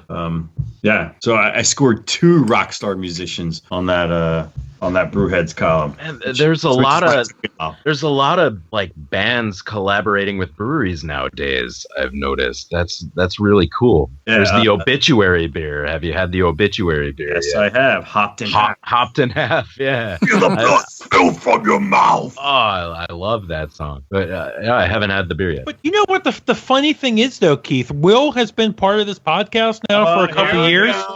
There has not been a collaboration of a podcast. No Metalheads beer for us. I don't hear yet. So You can know- you believe that? You know, a suggestion might be a Kickstarter program there. Yeah. For That's okay. $20, you'll get a 6-pack of beer. For $50, You get a 6-pack of beer. you get a 6-pack of beer and a reach around with Will. Oh, yeah, I got long arms, man. It reached through the internet for you. All right, so the next new release is the new Crowbar, The Serpent Only Lies. I believe that came out today as well. I have not heard anything other than the single, though, so I have nothing more I to have add. heard it. Oh, it's ripping. I bought it. It's awesome. Yeah, I bought it pretty much a couple hours ago. Listened to it on the way to John's house, where we're sitting right now. Sounds like Crowbar. Sounds Sweet. good. Can't wait. Next up, this one's been out for a few weeks, I think. I've had the promo for a while anyway. Is the new Dark Throne Arctic Thunder. I'm always pleased to hear of a new Dark Throne release, and I was not disappointed with this one. You know, all these Johnny Come Lately black metal bands, they put out this stuff that they think sounds all necro and cult and dark, and it's drenched in reverb and sounds like it was recorded in Satan's ass. And you know, Dark Throne has always kind of done their own thing, and it still sounds raw and underproduced and yet good. So all these bands out there, please take a cue from Dark Throne. It doesn't have to sound like shit to be raw. It just goes to prove that there's sometimes only one band that can do it. Yep. You know? And they're still doing it. Yeah, cool. Next up, also been out for a few weeks, but we didn't talk about it on the last episode. So the new Opeth Sorceress is out. Okay, anybody? No, no. Oh my God! Opeth fan? No. I was trying to let you no.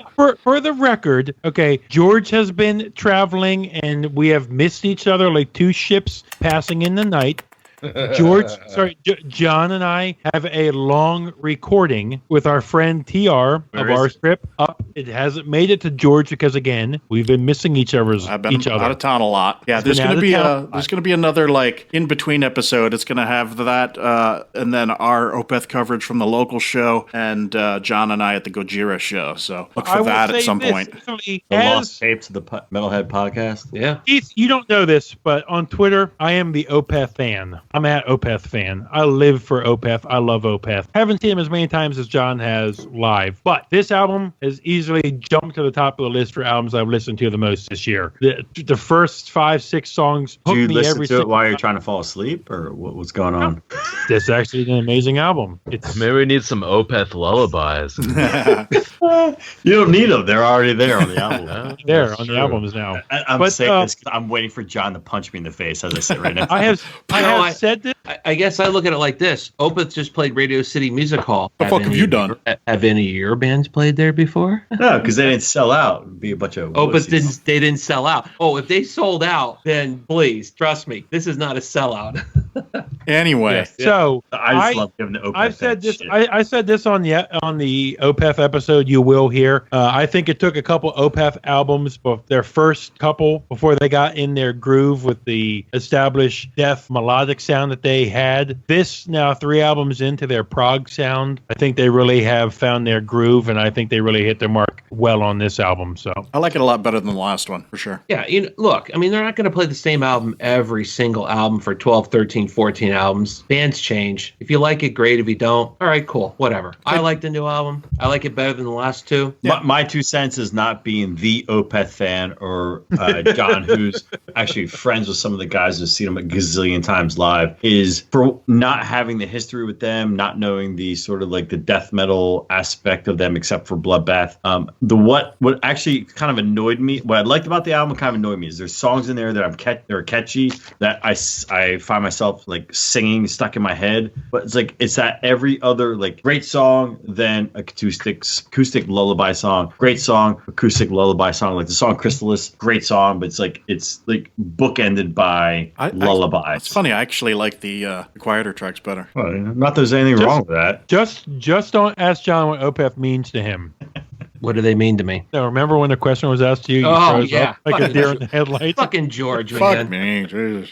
Sorry. Okay. I just thought that would be something that he might have, loaded and What ready. the thing is, you will hear it on the episode, guys. But George asked John after the Opeth show. We saw him the day before. What Opeth means to him. Why have you seen them so many times and stuff? And he's like, "Oh, I just like them." Yeah. What do you want? It's either that or a fucking dissertation. I mean, give me a break. Well, that's what I was looking for. I could see John the next day as we're like driving in the car up there, and then on the train, it's like John finally had that moment. He's like, "You know why, George? This is why I like them." Fuck you, George.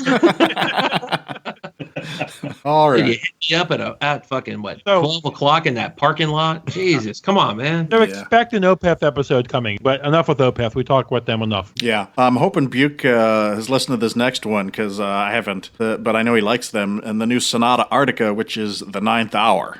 You know what you're getting again? Power metal, Sonata Arctica style. Nothing real special, just a good power metal album. Cool. All right. Well, I can talk to the next one for sure, and Jay would too if he was here. The New Testament album came out today. Brotherhood of the Snake. My vinyl actually showed up a couple of days ago for that. But wow, I mean, for a band that's been around for a long time, and you think you know what you're getting from them, this album kills. I thought Dark Roots of the Earth, the last one, was really amazing, but this sounds so much like The Legacy with like an updated sound. It's thrashy and amazing, and yet melodic too. I highly recommend checking this out, and I know Jay would say the same thing. Me, Will being possibly the longest tenured Testament fan on the podcast. What? Well, I mean, I bought The Legacy when it came out. So did I. On cassette. All right. Well, anyway. All right. So equally long tenured. There you go. The new album is great. The The one thing I'm disappointed by two things, and I still think this album is phenomenal. But the two things that I am disappointed by is one, the lyrical content seems a little campy, and the other thing that I've grown to love about the slightly newer Testament stuff is when Chuck Billy dives into his death metal vocals. A lot less of it, if not completely absent, on this album. Yeah, that's and I've grown to love that part of it. Yeah, I can understand that, but I felt like it was really more of a, like I said, the Legacy era, where it was just sort of a thrashy vocal as opposed to a death vocal. Yeah, and I'm not saying I want pure death metal. It's not like I can't remember the album that he did that on. It was almost like pure death metal. But like I liked it. Not Dark Roots of the Earth. What was the one before that one? God, I can't believe I'm Formation of Damnation. Yeah, Formation of Damnation, where I thought the intersperse between the thrashy, dare I say, cleaner vocals and death metal vocals, I thought was a great balance. And then Dark Roots of the Earth, it kind of lessened a little bit, and I think on this album it's almost absent. With that said, this is still a phenomenal album. Now, can I say this? And this is not You can't say that. This is not a bad thing to say, but I almost feel like Dark Roots, I do not have the history you guys do, so Dark Roots for me was my real big diving in point for them, and that's what hooked me on the band. But it almost seems like Dark Roots and this now, it almost seems like they're the same album almost. There's not a lot of variation. It's like they found like a second life with Dark Roots, and they're almost trying to stick by that and stick with it. See, I thought it was a little different. If you read the interview with Chuck Billy, or maybe I was listening to Sirius XM, but he basically said he wanted to go back and make an album closer to Dark Roots than Formation Damnation. But Buke, if I were you, but for me, by far their best album ever is still The New Order. Their what is it, sophomore album? Yep. Second album is absolutely unfucking believable. I remember seeing the videos on MTV. I don't know, whatever year that was, like 90. Nail to that cross. Yeah. Yeah, I mean, that still Those early couple albums are just the Legacy, but The New Order. If you do not have that, Buke, with I have all their albums now. I've gone back and listened to their catalog extensively. Like literally, what made me a huge fan of them. Like, I of course knew of them, but it was when the Fillmore opened up, and George and I saw them live with Anthrax. Anthrax played, and then Testament came out, and it's one of those live shows that is so perfect. Words can't even describe how amazing their set was. But if you think they can, you could read my review online. And it's just, Chuck is a monster on stage, and the band was solid. It's so. Well, even at Death Fest, they just sounded great at Death Fest last year. Yeah. The actual sound and the set list, like they're top flight band that has been doing this forever. Yeah. And if there is a big, I would easily kick out Anthrax from the Big Four and insert Testament, in my opinion. American Big Four. Oh, I see big thumbs up from Keith. I like that. Yeah. Testament is Go ahead, Keith. Testament is one of the few bands from that era that I think is still really keeping it real. Absolutely. In all aspects, Testament I think is one of the bands that's just still carrying the torch, without making any compromises. Really like them a lot. Yeah. It was interesting for me about Testament. There was a period of time where they got actually way harder. I can't believe I don't remember Like The names. Gathering and... The Gathering, yeah. They actually got harder when you have bands like Metallica and Megadeth who had and Anthrax in that time who were in the Big Four that just decided that, we're just going to put out a rock and roll album. Yeah, it seems to me like Testament and Overkill kind of just kept chugging along and doing their same thing, and they never compromised anything over the years. I feel like Slayer, Testament, Overkill, even Exodus, even after Zetro left, I almost felt like they got harder. Yeah. I'm going to vote right now to replace the Big Four with a different Big Four. Well, I like the expanding it idea. Yeah, he's always said there's a Big Eight. No, I want to kick their asses out. No. You got to throw Death Angel in there too, Yep. So. Yes. Overkill, Testament, Exodus, Death Angel. Yeah. Dude, if you're from the Bay Area, all those bands count. Yeah. The one thing about this album, the new album, that was sort of a head scratcher for me was the Ted Nugent reference. Did you catch that, Will? The song Blackjack. The chorus is, "The stakes are high and and so am I. And I'm like, Oh, in the air Dave, tonight, really? it's a free-for-all? I haven't listened to that. Oh, I'm going to definitely go back and listen to that now. Every time he sings that, I'm like, where's Ted Nugent? Why is he not suing you? The stakes are high, yes. Oh, my God. I had that when I was a kid. It's a direct ripoff right there. I'm like, oh, but anyway. Yeah, this whole album is about like some Sumerian brotherhood that led off to the Knights of Templar and somehow Ted ended up in a loincloth there. Put his little like tail in the back of his ass. yeah. All right, we got one more new release. This is the new album, The Dark Hereafter from Winterfilleth. And I'm not much of a fan, but I know Buke is, so I was kind of hoping maybe he'd listen to this. I have listened to this. This is, as my daughter is blowing up on the monitor. It's wonderful.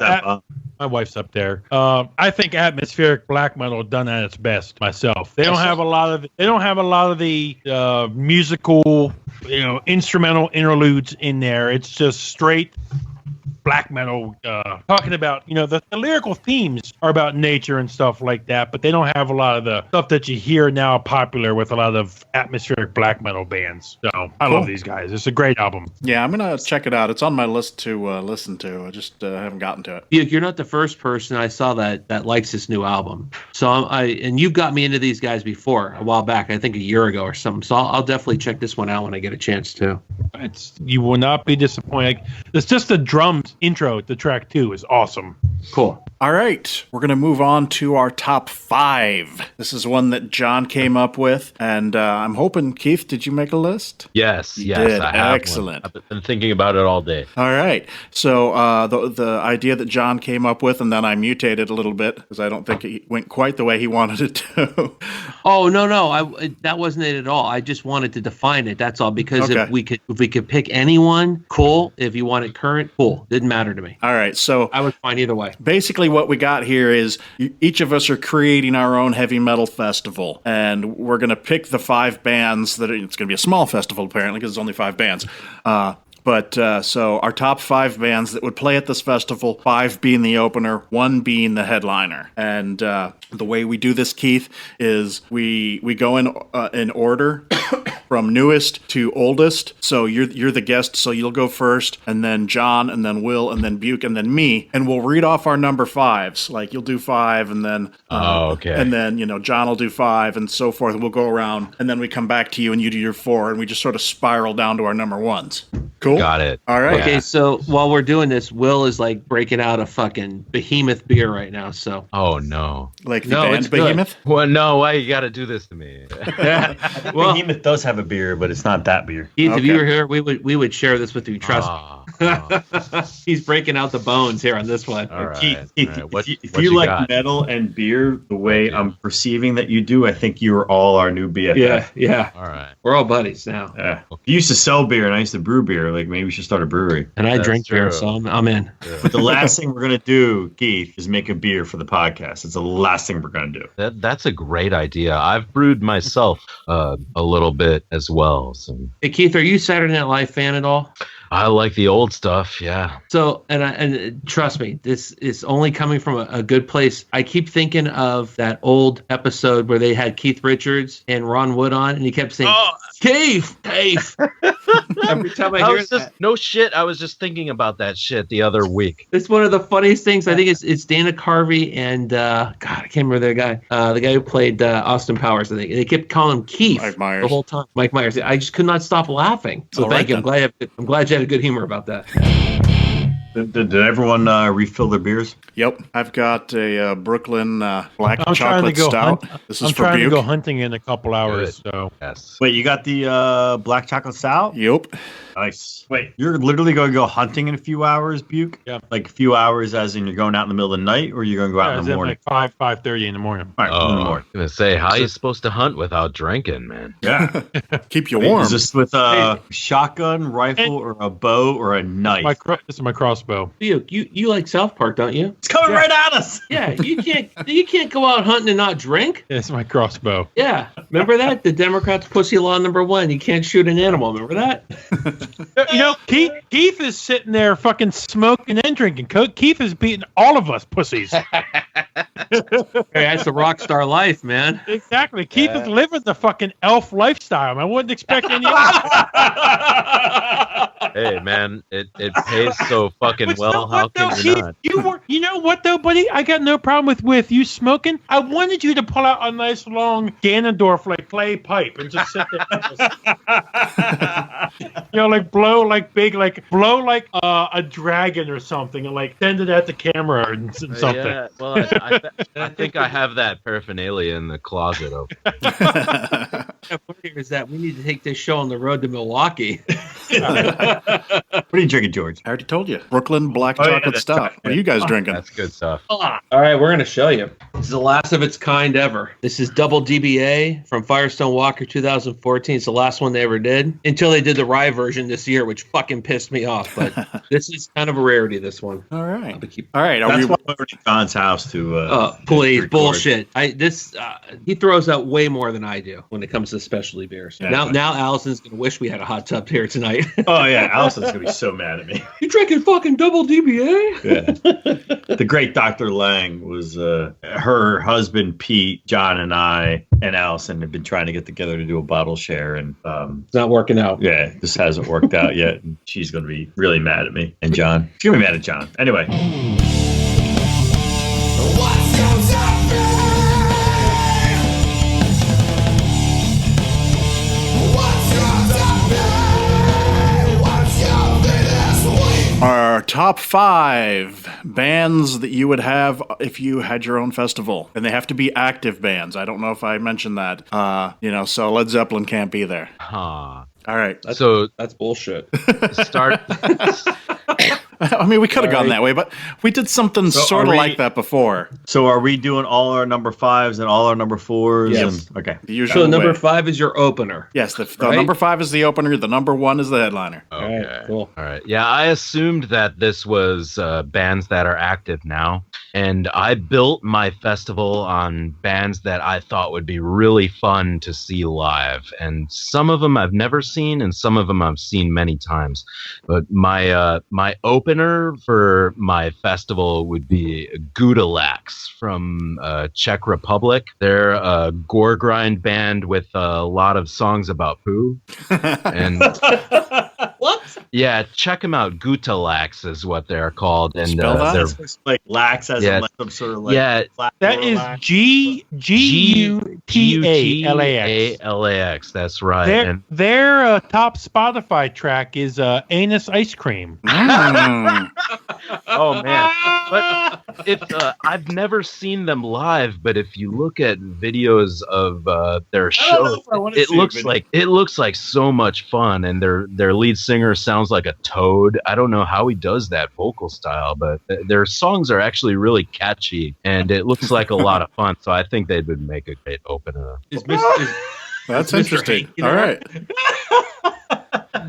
That's wild. All right, John. All right, so in talking with George about this, we were talking about coming up with a theme for bands. So I was telling Will then when he came that my theme was mainly bands that I saw that I had just the unbelievable best time ever at shows, and then one opener. So that makes sense. My opener, and I don't know why I picked these guys. I think I was just listening to them today, and I went with them. And they're from up near you a little bit, Keith. They're maybe not that close, but up in Minnesota. It's a band called Ammon Seuss. I don't know why I picked them. I just think they would be a kind of a cool opener. They got this whole kind of proggy black metal atmospheric sound. They're just my opener. They're supposed to be playing here next month, but the tickets haven't gone on sale. I know, and I've been looking the whole time. So, and I would love to see these guys. I've been in contact with the one guy in the band a little bit, and it seemed like they're decent guys. They're cool, but I think the music's awesome. Yeah. So that's right.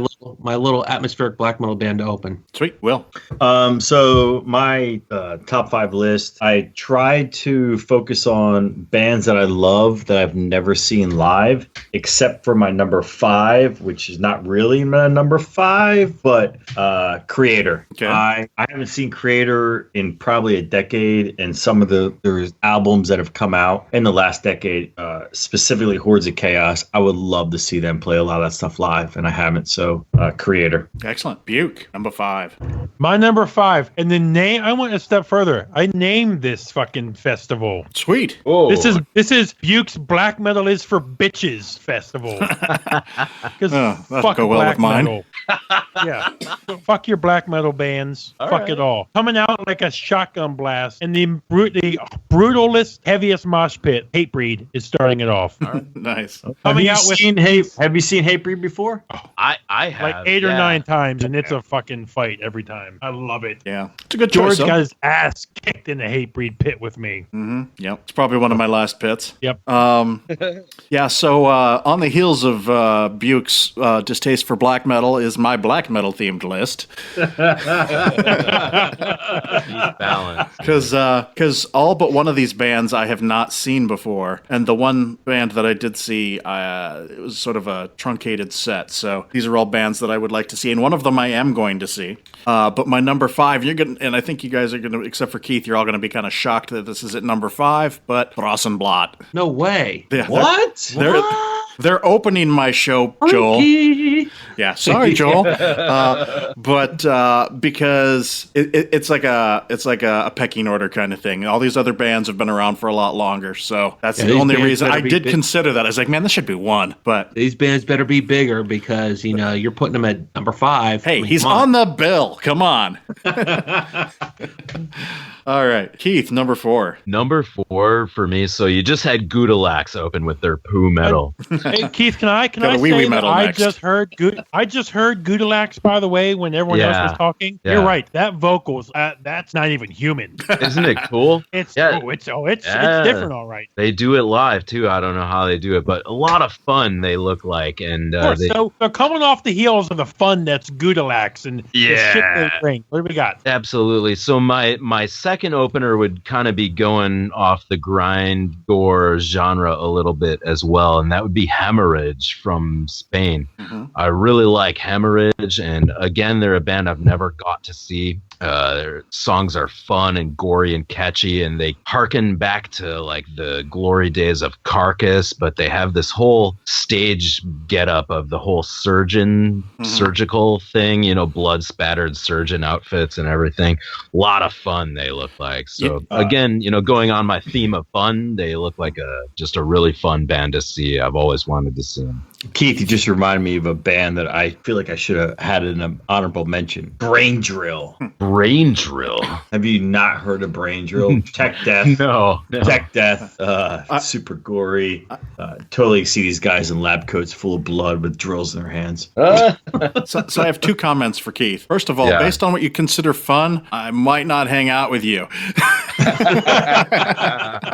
Or if I am, I'm at least bringing like a rain slicker. And the second thing is, based on listening to your music, one would not guess that you listen to this stuff. Yeah, my tastes run the whole spectrum, man. I like all different kinds of stuff. From That's awesome. Bluegrass, classical to you name it. Excellent. All right, John, number 4. All right, so the rest of these bands now are all bands I've seen, and they are all shows that I had an unbelievable time at. So, because I wanted my festival to be just one after another, just great shows that I've seen. So, and they're my second band, which is hard to believe, but it's Gojira. I've seen them a few times, and every time I've seen them, they've just been beyond intense. And Will didn't get to go with George and I to see them recently. But that was our first show together ever. Yes, it was. It was, Yes, wasn't it? Yes. How you doing, With handsome? Devin. Ooh, that's when you asked me, what's the deal with Devin Townsend? Yes, that was the show. But yeah, I mean, every time I've seen them, they've just been nothing but they put 150% into their show. The crowd goes crazy the whole fucking night. The pit is just the whole floor. Oh, yeah. And so they're my pit band for my little festival. So, Okay. If you ever imagine yourself getting back in the pit, that's your pit band. dude, my pit was up in the fucking rafters with George standing there with him and I with no one near us for like 10 seats, just enjoying ourselves with all this open space and watching everybody else fucking get hit. that was our pit. So, All right, Will. All right, my number 4, High on Fire. I've never seen High on Fire live. what? Yeah, and this is the crazy thing. I think I've had tickets to like 4 or 5 different High on Fire shows, and it just so happens that every single time that they come through, I can't make it, including aren't they coming through again in a couple weeks? Yes, I think I saw them 5 times alone on one Opeth tour. Right. I had a similar problem with Motley Crue. I kept going, having tickets to see them and never seeing them. Yeah. Did you miss anything? No. Actually, when I finally did see them, it was actually a pretty good show. I know. I think High on Fire is coming in a couple weeks to the DC area, and They I will are, yeah. be and I'm going to be where I'm going to be. I can't tell I'm you. going to be out in California for the Marine Corps. I can't tell you how many times I've seen them opening for Opeth on one tour. I can't remember what year that was. Yeah, I've never seen High on Fire, Yes. so that's my number. They're 4. cool live. I'll tell you that much. Fuck yourself. That's why they're my number 4. I've never seen them. I want to see them live. I'm dying. Buke. You want to see that gut without that shirt on? Hey, Mike Pike hates shirts. Or Matt, whatever his name is. Matt Pike. Yeah. Buke. Okay, you. Keeping the energy up that is coming off of Hatebreed, a young band, and I want to put them on the bill just to spread the word of them more. Thrash metal youngsters, Black Fast. Oh yeah. Oh yeah. These kids blew me away. I interviewed them for the pod, that you may have heard on an earlier episode, but man, these kids are amazing live. They're a cool band. So Yeah. Black Fast. All right. And Black Fast is coming to DC to the Pinch soon. I think I'm going to miss that one too. I think there was somebody else. Yes, Hey, who are they with? Yeah, that's right. they've been touring Vector. nonstop. Are they playing yeah. with Vector? I think so. Yeah. Oh, fuck. Sorry. Hold on. Let me find out where they. But yeah, Black Fast. Holy shit, they're good. That's a good selection. Well done, Buke. My number 4, Blut aus Nord. Nobody cares. Who's that? What? That wasn't even us. No, that was George's shirt he was wearing at Death Fest that one day. Yeah. Blut aus Nord, a French band. Sort of a one-man show kind of thing, like yourself. Sort of avant-garde-ish black metal. He kind of moves around a bit with the style from time to time, but I think it all sort of originates around a black metal core. I did not realize that was a one-man's band. Yeah, Yeah, I've always wanted to list them, and I never have, and I guess I should. I really like the last one. Because you've mentioned them several times, minus me seeing you wearing the shirt at Death Fest. But you've mentioned them a couple times. I need to delve into that a little bit. Yeah, check out the latest one. Not the split, but the last full album. I'm not laughing about the events that day, but we all got up from Death Fest, and everyone's in a black T-shirt, and you busted out the white shirt. I'm like, fuck, he's gonna be so cool from this, and it didn't quite go the way that we had planned, right? Oh, he was cool, all right. Hey, so just to interject just a little bit, going back, Black Fast will be playing at the Pinch in DC on November 23rd, and I will be here for that. Oh, the 23rd. 23rd, yeah. It's the day before Thanksgiving. Yeah, That's not a time you want to be traveling around here. No, going into the city, there might be no traffic. That's true. All right. All right, back to Keith for number 3. This was a tough spot for me. So, any good music lineup, I think, should have variety. I never want to see like 5 bands that all sound like each other in the same genre. So no, not 5 bands of poo. Yeah, well, there should be a little bit of variety. So Is this where you come out and say you like Adele? I like it. I was thinking about it. It could get worse, man. So my 3rd slot would be Arcona from Russia. They're kind of a folk metal band. They're a whole hell of a lot of fun to see live, and their front woman, Masha, is just one of the best lead singers or singers that I've ever seen. She just puts on such an amazing show and has such a great command of the stage, and just really gets the energy in the crowd going. So great band to see live. Do they sing in English, Keith? No, the lyrics are all in Russian from In what I Russian. understand. Okay. Buke's out. Yeah, I just have a problem with it. If stuff's not done in English, Oh, okay. I tap out. Well, if Trump wins, Yeah, he's going to make sure that's all awesome. music is in English now. Speak English or die. Literally. Okay, John, number 3. Okay, so like I said, these remaining 4 bands are all shows that I saw that I was just blown away. And my number 3, I saw him at Prague Power and he destroyed it that year. That was Isan. He had Leprous as his backup band. Yeah. And fuck. I mean, yeah, I love Emperor, but Isan live on his own, especially like I said with Leprous as his backup band. If you know Leprous, he just they're fucking awesome. crushed Prague Power that year. And he has that black metal prog thing going, and most people, George, you've been there, people like a lot of different bands, but it's always going to be prog, it's always going to be power, and he won everybody over that year. Wow. It was choice. such a great show, and I feel bad putting him at number 3 because it's Isan, man. I mean, so Yeah. that's All my right. number. Will. My number 3, Hark from the UK. Crystalline. Oh, Yup. Yes. Holy shit! Will has been big on these guys ever since we first started talking about I them. love these guys, and so if you, aside from my number 5 creator, which I've seen, all the bands that I'm going to list from 4 through 1 are bands I've not seen, and I would just, so if I have to pick my own festival, I'm going to pick these bands because I've never seen them. Hark from the UK, I fucking love these guys, phenomenal musicians. Just would love to see them live. Right on. Puke, number 3. Number 3 band. A band that I love. I haven't seen them yet. And you know what? I'm going to change things up on the fly. I have a couple. Are you making this shit up as you go along? It sounds like No. I have a list right here I'm reading off of. I'm changing up. I'm taking this one band off. Revocation, Okay. number 3. That works. Because Dave on the guitar just blows your mind live. So, Revocation. All right. Continuing with my unchanging theme of bands that all sound the same. Similar anyway. This is the band that I have seen before. Buke and I saw them briefly when they opened up for a band that we didn't get to see either, Suffocation. This is Satyricon. Yeah, that was a weird night. That was. It's like Suffocation, Satyricon, what? They played like And 3 remember songs. remember they took like an hour and a half to try and set up. Yeah, so that kind of sucked. But I would like to see them in all their glory. And back to Keith for number 2. Have they been back to the States since, George? Not that they must have. They must have, and I just haven't seen them. Yeah. But maybe not. Keith, number 2.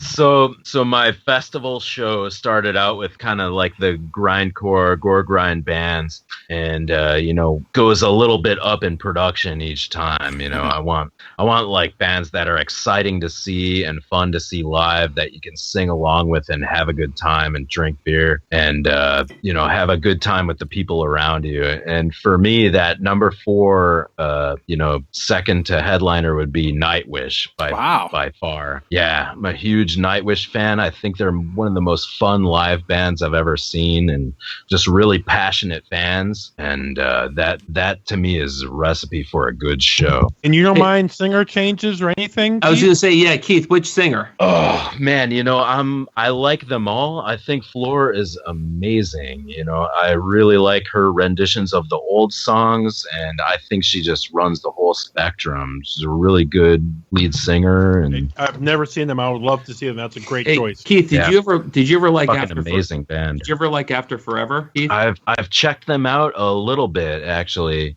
After she started singing with Nightwish, I kind of started looking at her older projects as well. But That's where I got into her with the very first album from After Forever. So Yeah, she's a great singer. She really oh my is. god, in my opinion, the best singer in all of rock and metal, hands down.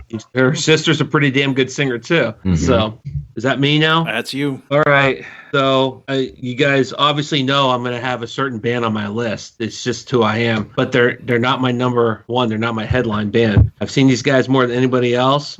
I'm putting them in. I don't give a fuck what anybody thinks. Adele? God damn it, Will. Stole his No, thunder. It's going to be Opeth. They're going to be my number 4. They would have been my headline, but they're a different band now. So they're going to be the band before the headline, because I'm not going to go to a show without them playing. All right. I've seen them enough, though. Cool. And again, this all boils down to bands that I had the best time at when I've seen them live. I want them all in one fuck show. I don't want to have to go to 5 shows. I want to go to 1 show. Yep. That's great. I was worried you were going to say Winger or something.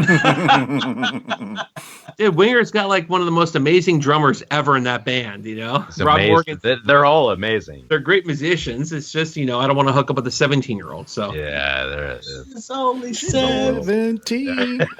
and then they masked the 17 part by calling her Madeline in the next song. Will, number 2. My number 2, Pyres from Toronto, Canada. Toronto, I eh? fucking love this band, and they have never made their way this far south on the North American continent. And if you're listening, which I'm sure they're not, but We're going to I fucking brew- make them listen. I know. I brewed a lot of beer listening to this band, so Yeah. they're my number 2. I Cool. want to see them live somewhere at some point. Get them here. Buke, you're muted. Sorry, I'm having Unmute yourself. You tell him. Well, I'm sorry. I didn't hear your number 2, Will. My apologies. Yeah, you were getting smacked in the head with a book, apparently. What's your number 2? My number 2 is Pyres. Go. Oh, I don't even know who Pyres is. They're from Toronto, Canada, and they're awesome. If you apparently do not know me or my musical taste at this point, but just please get hit in the head with another book because that was awesome.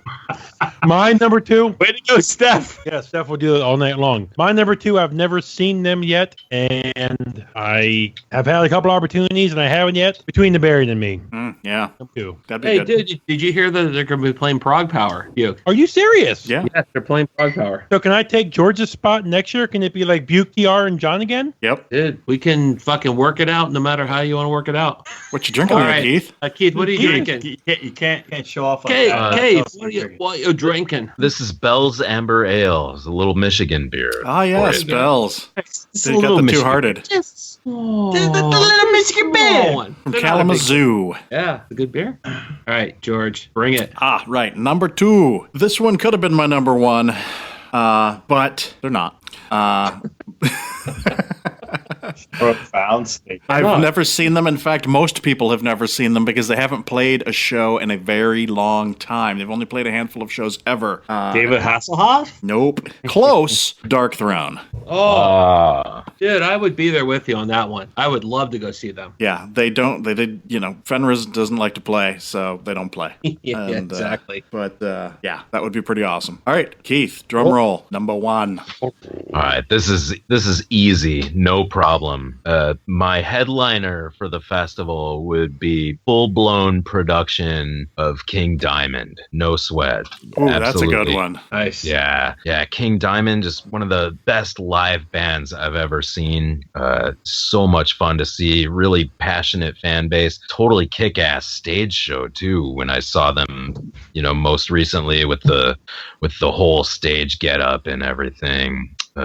Just a lifelong King Diamond fan. I think he's just really creative and fun to see live too. So. There are definitely elements of King Diamond, as we talked about earlier in the podcast, in the Unearthed Elf stuff. So Yeah. For sure, yeah. I love it when you said for sure, and you said for sure after you drank a huge slug of Bell's beers. It was awesome. Absolutely, yeah. All right, John, number 1. All right. So my choice. I've seen this guy a gazillion times. Saw him with Will one time. Saw him with George another. And I want the full fucking show. I want the retinal circus. I want Yes. all the fucking craziness. I want everything to fucking blow up on stage. Jazz hands. I want fucking jazz hands. I want fucking prog nipples. I want it all. You want his mom's leathery lips? The whole fucking thing, man. George got to see part of it, and he is insane on stage. And I want it with my favorite singer in the whole world. That's the Devin Townsend Project with Anika Van Giersbergen as a guest. Oh, good choice. I have He totally is drank just- that Kool-Aid, man. I am hardcore into that now. He is just the first 10 minutes of the show where his was just him talking, and he's just off the fucking charts. If you've never seen Devin Townsend live, especially now, since he's just way beyond where he was early in his career. He's focused now on He was talking And from Adam- behind the curtain, so you He's can't talking see him. The behind the curtain's curtain. down, and he's just like on the mic, like talking shit. talking shit, and then makes the best comment ever. I may be a pussy. What was that? You remember that, George? Yeah, Do you remember? I can't remember the exact comment. Now I may be a pussy, but I'm not a nerd. right, exactly. Yeah. So Or if you've never something seen like Devin that. Townsend, Or no, I may be a nerd. I don't know. I can't remember. Anywho, go see Devin Townsend. definitely. Fucker. Will, number 1. My number one, Bloodbath. Ever see him live? Buke and I got a taste of that. Oh, I was there. I was in Baltimore for I tell you that. what, Yeah. though, the current Bloodbath would not be my number one. Well, yes, and Buke, I would agree with you. I would like to see Bloodbath back with Acrofart, or even the guy who did Nightmares Made Flesh. No. Peter. Peter? Peter I from forget his- Hypocrisy. Yeah, Peter. But If it was blood, and if it what's was, weird is I love Nick Holmes with the new. yeah, it's cool, but yeah. it's got to be Bloodbath from that Vakken DVD from that version. So But I've never seen him live. I would love to see him live. It's one of my favorite death metal bands ever. Cool. Buke, number one. If there's any question who would be my number one, Opeth is my number one. I'm telling you the reason why real quick. Seeing them at Radio City Music Hall when they played "By the Pain I See in yes, Others," I was waiting for that. it is little gems that Opeth hits you with, or you see them play a song live that you may have heard 5 or 6 or 10 times live before. But it's that moment when you're like, It wasn't even that. It wasn't even that. It was him saying, I don't even really like this song, and we're gonna play it tonight. And then they fucking crush it. They crushed it. And you know what, though? But didn't he also say, he's like, you know what? We hated this song or something, but you know what? We actually kind of like it now. Yeah. Or something like that. But it's when you hear a band so dynamic, still at the top of their game, Without question, that was the highlight of New York for without a doubt. It was worth the whole fucking trip. me. Yeah. So Opeth will always be my number one. All right. No surprises there. My number one is going to be a dual set. One of those, we're going to play this set, and then we're going to play this set. The first half of the set is going to be Isan. Second half of the set, Emperor. Yes! I'm in. I'm going to George's Festival. Yeah. That's why I was like, Dark Throne could be my number one, but they've got a lot more. Well, actually, technically, Dark Throne probably has twice as many albums, but Yeah, but Isan's twice as better. twice as better. Yeah. Twice as better. So that's my number one. Now, before we move on, we've got another guest here who wants to come on and give his list. Jay has got internet, and we're going to dial him in real quick. Jay, you there? Yes, I am. Well, fucking time, brother. Yeah, it was a real shit show. Hey, Jay, just tell the truth. You were at Fieldworks tonight, weren't you? I'm glad I was able to catch you guys at the end, at least. There he is. Jay, this is Keith. Keith, this is Jay, our other brother in metal. Nice to meet you, Keith. I like your record. There it is. So we Nicely just done. we just finished our top 5. Do you want to just run through your list real quick, 5 to 1? Did you do it? Yeah. Are you? Not exactly. I was doing it as we were speaking because I didn't think I was going to be on. But so are you recording right now? Yes, we are. All right. We're live on the air. Well, yeah. I tell you what. I was just getting started, so I'll just tell you the top 2 that I came up with, and that is that Celtic Frost / Tom Warrior / Triptychon Day. That almost made mine. Is it? But let me hear yours. Wasn't black enough though. Mine was black metal themed. So number 5 was Throssenblot, number 4 Blutausenord, number 3 Satyricon, number 2 Dark Throne, and number 1 Isan / Emperor. Oh, well, who we'll be seeing at Bakken, yes. Yeah. Well, and then I'll just give you 2 more. I could spend a weekend with Enslaved for sure. That would have Yeah, worked good. on my list. Choice, yeah. For sure, man. And then they may be kind of the mainstream these days a little bit, but actually I'll give you 2 more. Mastodon and I love Monster Magnet, and they don't get their due, and I love their whole catalog, and I would love to see them and a group of bands like them do a festival. So I think that's 4. I'm gonna stop at 4. Right on. But there was actually a couple of other list things that I wanted to kind of just mention since you got me, partially because I'm really obsessed with one new record. Well, we're just getting into what we're listening to. Okay, So even better. Cool. We'll just wait. all right. Well, we're glad Yeah. you could make it. Yeah, I'm glad I could pop in. It wouldn't have felt right to have not shown up at all. I know this would have been the only episode since you first came on that you haven't been on. Yeah, so I'm glad we didn't break that record. Nice shirt, John. Thank you. What's up, Willem? Yo, dude. Buke. Everybody's got a nice shirt on today. All right. We're going to move on to what we're listening to.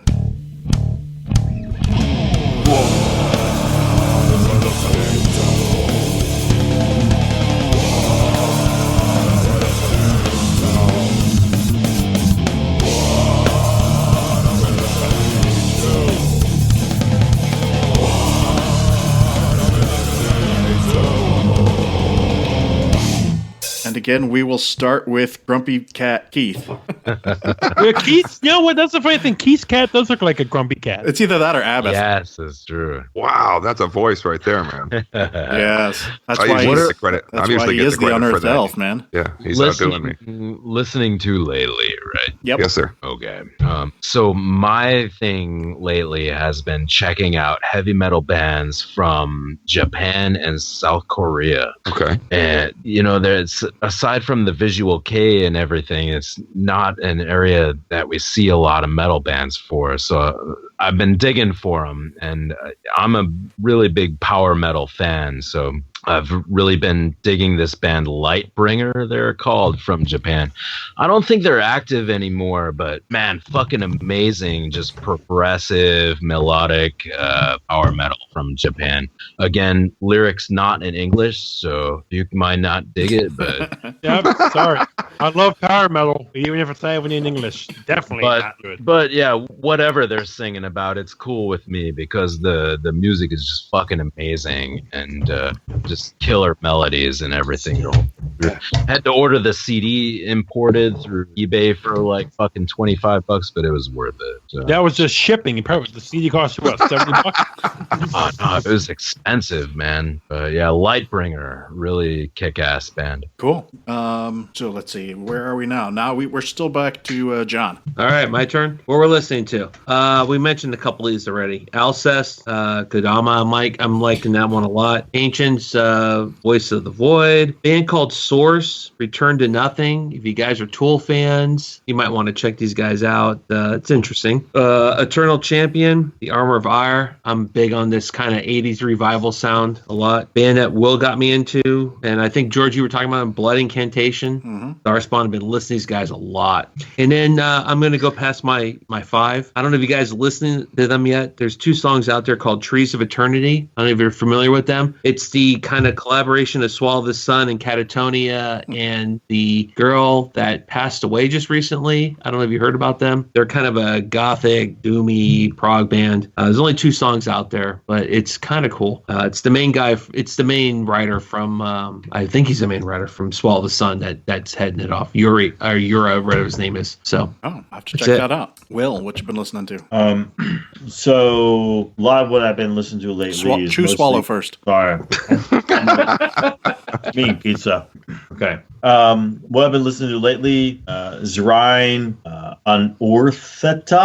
Hey, I believe that made somebody's mid-year list, huh? Who would that be? Buke? Yeah. Let me ask you this, Will. Does it have a question mark on the end of it like that? yeah. That was Will Cocky. Thanks, Jay. Thanks for Will Cockying that, Jay. I do want to point out, and I want someone to be a verifiable, impartial So witness. he's going to ask the guy he's been drinking beers with all night. Yeah. So for some reason, every 5 inches on this paper that I printed It's the out, only one in italics. yeah, no, it's some reason. If you look at here and here, there's a couple places my printer just decided that to make it blurry. Okay, yeah, that's a good excuse, but whatever. Well, that's legit. What I've been listening to lately is Oak Pantheon in Pieces, Good choice. which I got from hi, my name is John. That was one of John's best recommendations to me in recent. Yeah. Brain Tentacles, self-titled album Brain Tentacles. Boy, I couldn't get into that one. What was your problem with that? It's too like jazzy avant-garde weirdness. I mean, I granted I didn't go far. You like Dodheim's Guard. That's metal. Shit. This Hold was. the fuck, too avant-garde weirdness for you? I know. That's saying something. Yeah. Holy Jesus fucking titty fucking Christ. Sure. I'm glad you just joined this Yeah, fucking Jay. beer-fueled calamity. Way to quote our Jay, shirt. Hold on, Jay, what are you drinking right now? We just had wine and pizza for supper, so I got to let that wear off. Out of all the bands, that's the band for you that's too out there for you, George? It was just weird. It wasn't like it's too jazzy. Okay, there was to me there was no structure. Too much saxophone? Yeah, it's just weird. Too much saxophone? Granted, I listened to 30 seconds of 2 songs and said that's enough. Well, maybe I'm not doing it justice. Anyway, What does it do? You. I'm not saying you can't like it. I'm just saying I have been best friends with this guy since I was back in fucking high school. I have never heard him make a statement like that. Yeah. And this is the band that does it. This Brain is new. Tentacle. It's new George. Wow. George 2.0. Yeah, man. Wait till you hear my list. Anyway, Just wait. Yeah. in case anyone is wondering, Dave Whitty is the drummer of Brain Tentacles, who's in the latest installment of Brewheads. I like the people that are in the band, which is why I checked it out. But you suck. I do. You enjoyed it last time. He has a beer, right? Anyway, so moving on, and I'm gonna fucking totally bukkake this one. Soliloquium, An Empty Frame. Holy shit, this is a fucking good album. Don't know that. Next one, Obituary, 10,000 Ways to Die. Yeah. Best of Bolt Thrower, which I had to buy absolutely at this point in my life. Testament, Brotherhood of the Snake. I just recently, for some reason, didn't have this one. I couldn't believe it didn't have it. Is Pig Destroyer Terrifier. That's probably favorite. That's my favorite one by them, I think. Yeah, I have no idea why I did not have that one. I got been listening to the new Netherbird, A Grand Voyager, local DC band Dagger Moon, their album Citadel. Got Wolf Council, Ironclad, That's a good one. Gatecreeper, Gatecreeper, Sonorum, Deprivation. Sorry, Deprivation. Neurosis, Fire Within Fires, and Treptan, Crown Pharaoh. You know, if people are listening to this podcast to get albums to listen to, just throw your fucking player against the wall. You're better chance of the keys landing on the ground. Just spell out these album of bands. And No. Just wait for Mark to post it. On Yeah, then Spotify. you're good to go. You don't have to. We do all the work for you. Follow us on Twitter at Metalheads Pod. Our member Mark builds a Spotify playlist for each episode. Where's and Mark imagine how many times Mark types in stuff. It's like, no, that's not it. That ain't it. That ain't it. We got to get Mark on again. We haven't talked to him in far too long. Maybe we'll have him on when I'm out there. Yeah. When All I'm right. coming out in April. So I guess we're up to Jay now, which you've been All listening right. to. I got a few, including one that is quickly going to be way up on my list this year. I'll get to that one last. Testament, Brotherhood of the Snake. I think it's a great record. That's not the killer one, but I think it's a great record. But Will said something to me this week, and he was right about it, and the lyrics on it are pretty bad. There's a couple really good. Some of the songs are really good lyrics, but there's a couple really bad lyric songs. But it's one of their thrashiest records. I really like it. I didn't get around to listening to the new Big Business record, which I'm kind of the one who pitches them, but it was because I pre-ordered the record and I never got it, and it pissed me off. But I finally put it on, and it's pretty great. And then Big Business. It's like almost a super group. It's the guys from the Melvins. Clutch. The Wait, Melvins. It's two guys that are in the Melvins. When they're not in the Melvins, it's a two-man band called Big Business. Just a drummer and a bass player, singer, but they're super heavy and super cool. Okay, yeah. A record that I'm not surprised I'm super obsessed with, but I'm pleased at how good it is. I didn't know how good these guys were, and this would be our pal Galen's band, Trap Them. That record is going to be way up my list this year. Trap Them, Crown Pharaoh. Holy God, it's heavy. It is so heavy. And then finally, one that I just discovered because we got it in the box, and this is, I think John especially will like this record. I think George will like this record, and I can't guarantee you other two fellas there, but the side project of the Witchcraft lead singer, it's called Pellender. It's all acoustic, and it's like Led Zeppelin 3 sized. It is so good. When I go back and listen to, bear with me, Buke and John, Damnation, that was like a cool attempt to go in that direction. There's been a lot of bands that have tried to capture that kind of weird 70s Black Sabbath, Led Zeppelin acoustic feel. It's never been done better than this. The band is called Pellender, and the record is called Time. Oh, I'm in on the Led Zeppelin 3 part right there. Dude, I'm it's totally gonna blow. in. I'm telling you, it's in the box, John, and it's gonna blow your mind, dude. It's like I'm one in. of the most beautiful, haunting, spooky, weird. It's kind of like the first Witchcraft record, except that it's acoustic and better songs. I'm stuck on this record. It's acoustic, and it's gonna be probably in my top 3. Cool. Nice. Hey, just real quick. Hey, Keith, is that a Calico? No, Yoda's a snowshoe. Okay. Yoda. Yeah. I got a Siamese running around here. If she wanders by, I'll show her to Yoda. Yeah, my lazy ass is in the window sleeping, so. And with that, I pass it on to you, Buke. I have a bunch. Let it rip. Oh well, let's put on Dope Smoker. That we haven't got to George's part yet, so no Joe Sparker yet. No, I don't have George's bunch. I limit myself now. Just Really you quick, fuckers.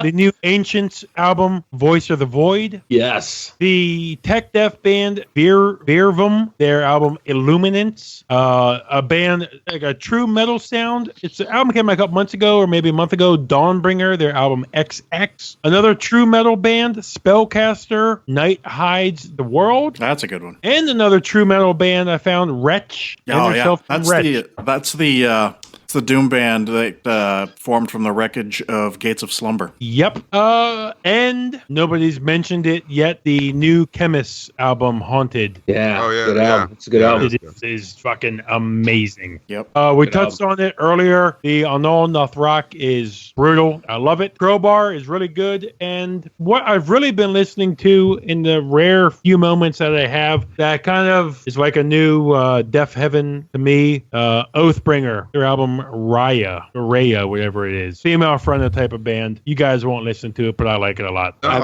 listened to it when you posted it. Yeah, I listened to it a couple times before you posted it. Yeah. Well, I hadn't.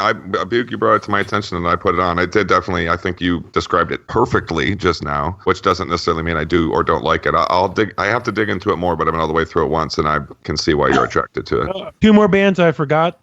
Jay turned me on to this band with one track that he sent me. The newest Dead Revolution from Hammers of Misfortune, and Summerlands, their self-title. Cool. They're kind of a true metal kick I've been on. Right on. My first one coming to me thanks to our friend Greg. Reminded me that this was coming out. 40-watt sun, wider than the sky. Sort of it's kind of doomy, but you know. Next one is one I found on Bandcamp, the Astroplex, and their album The Chronicles of Azul Tar, which is like a cinematic death metal. It's like with a sci-fi theme. It's kind of cool. Next up, The Chemist, the new one, Hunted. After that, there's this instrumental band called Monk, and their album Black Earth Beneath. It's kind of it's instrumental. It's almost like the dark wave stuff I listen to, except it has guitars. It's very hypnotic. What was it called? Say the name again, George. The band's called Monk. Okay. And the album's called Black Earth Beneath. Yeah. And then I have to thank Yanni from Perihelion Ship for my next one, Xanthocroid, Blessed He with Boils. After he recommended that, I went and picked that up, and it is awesome. It is like cinematic black metal. A lot of cinematic tonight. And then I also picked this one up, and I thought this was an interesting one.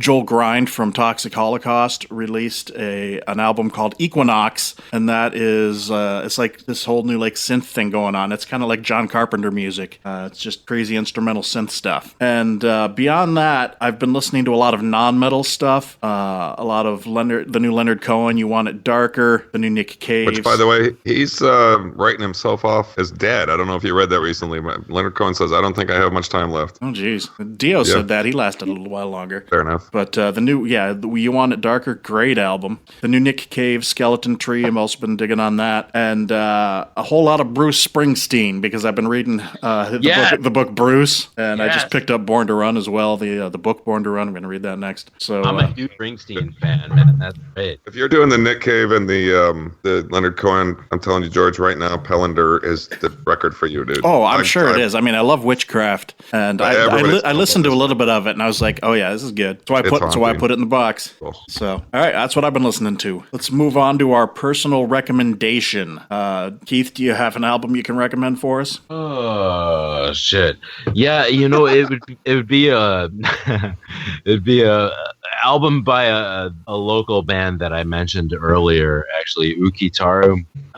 Really kick-ass, a band from Milwaukee. Their album is called Plight of the Wanderer. I had to write it down because I didn't remember it. But really good band from Milwaukee. Yeah, from Milwaukee.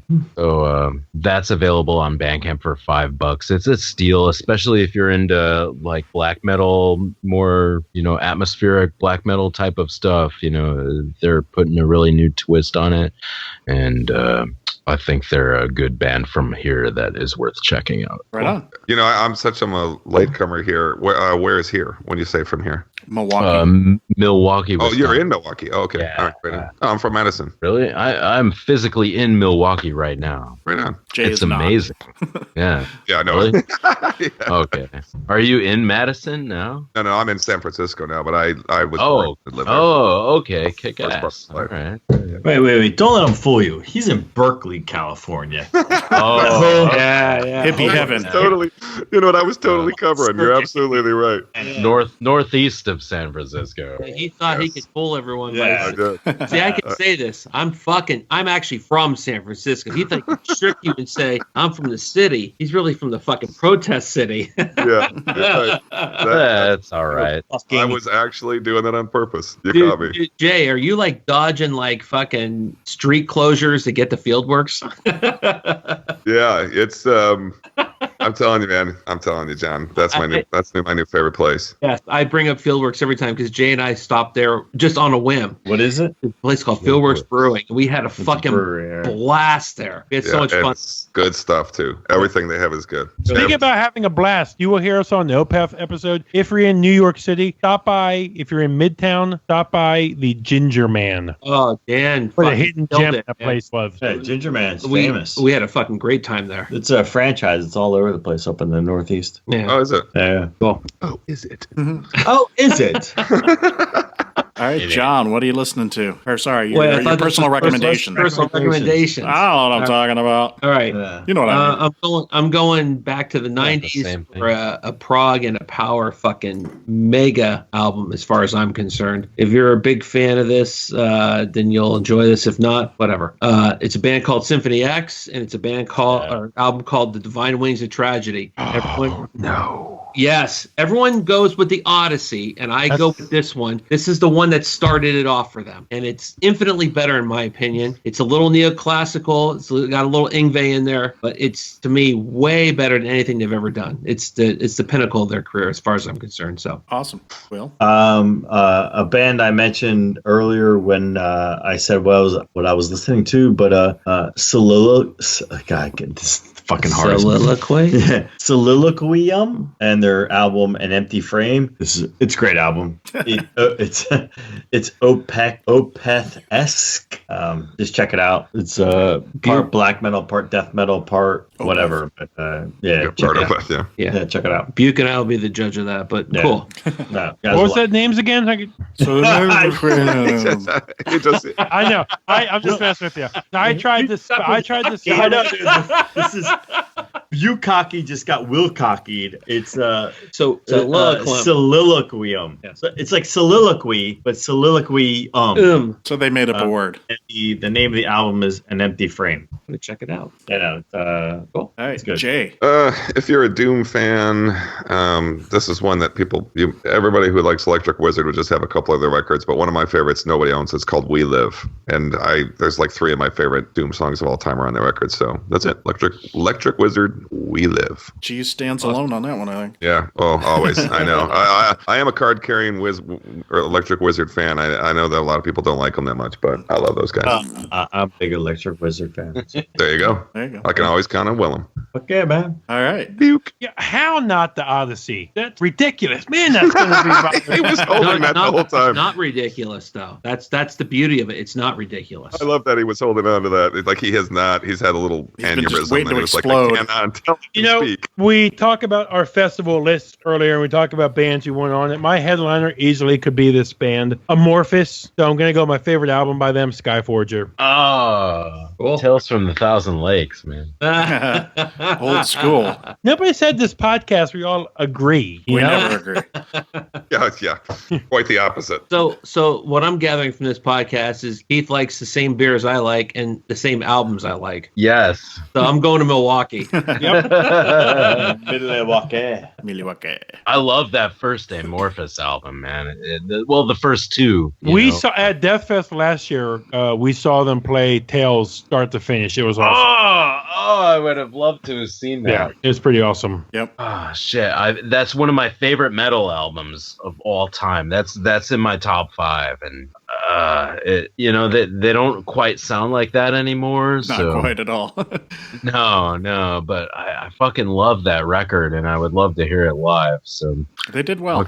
Oh, there's a U.S. tour coming up too, and I forget who it was with. Oh shit! Swallow the Sun, I think is. But they did. But it is. But then they announced more dates with somebody else, and I'm trying to remember. I think for our date, and I think they're playing a couple dates around here, aren't they? Baltimore and DC. Maybe so. Maybe I know Baltimore. And I don't think they're coming anywhere in my area. I think the closest is down in Southern California. Oh boy. Yeah, it's a bummer. Oh boy. Yeah, what are you gonna do? Yeah. My recommendation is a band called Lotus Thief and their album Grammari, or Grammari, however you pronounce it. That album is awesome. It is. It's sort of in the vein of like Sub Rosa, sorta. Maybe not quite as heavy. A smidge. A smidge. And I'm probably generalizing them too much. It's because they both have female singers and they're both really kind of heavy and doomy. But that's I just got my copy. I just got my copy in the mail today, actually. Yeah, of vinyl. No. Okay. CD. Yeah, I was gonna say, I didn't know they had that. So right on. Yeah, it's a great album. Good selection.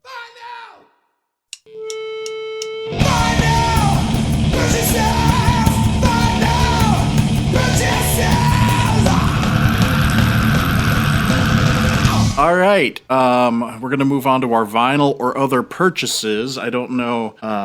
Keith said he doesn't do vinyl, but have you bought anything lately? Not really. All right, then. Moving on. So I'm up. It's John's turn. Next. Times have been tough, man. Next. Fair enough. To go out and buy some Unearthed Elf so Keith can buy more music. All right, John. All right, so it's me. I only have two, and they're recent purchases. One is a finally released on vinyl. It's an album called In Motion by The Gathering, which is a live album from the Mandolin and Nighttime Birds period. They have a couple of different tours they put together on one release through Century Media, which I think was a little controversial for the band being released. But anyway, it's a very cool album. And then I broke the bank as soon as I got the promo to the latest Opeth. I broke the bank and bought the Sorceress box, which came with every fucking thing I did not need ever in the world, like a peacock's fucking feather. But I got the vinyl, which I already had from the Gilda Foundation or whatever the Gilda thing. It came with the double disc. It came with the 5.1 DVD-A and stuff. So I had. Do you have the ability? Can you listen to the 5.1 stuff? Do you have I have 5.1. Yeah. So is it as cool as I've never heard? I don't know that I've ever experienced that. In this case, I can't say if it is as cool or not because I haven't listened to it yet. Because I just got it, but my guess is that it's gonna sound great. So. And broadly speaking, though, it's a kind of a cool thing. Yeah, it's the only band I break the bank for when that stuff comes out. So everybody else, fuck them. But with them, I buy everything. So I bet you we could think of something that you'd pay the money for, but that's. Oh yeah, easily like 7 more bands. Shit, yeah, exactly. Yeah, it's like 50 more bands. Easily. That's me then, and I don't have a lot to report. Or what did you go, Will? No, I didn't. Mine's simple. Almost everything that I buy is typically because I don't physically purchase vinyl. So what am I listening to today is typically what my vinyl purchases are. I do have 3 other ones to include, which I bought tonight: The Crowbar, The Serpent's Only Lies, The Serpent Only Lies. My buddies in Baracho, Atacama.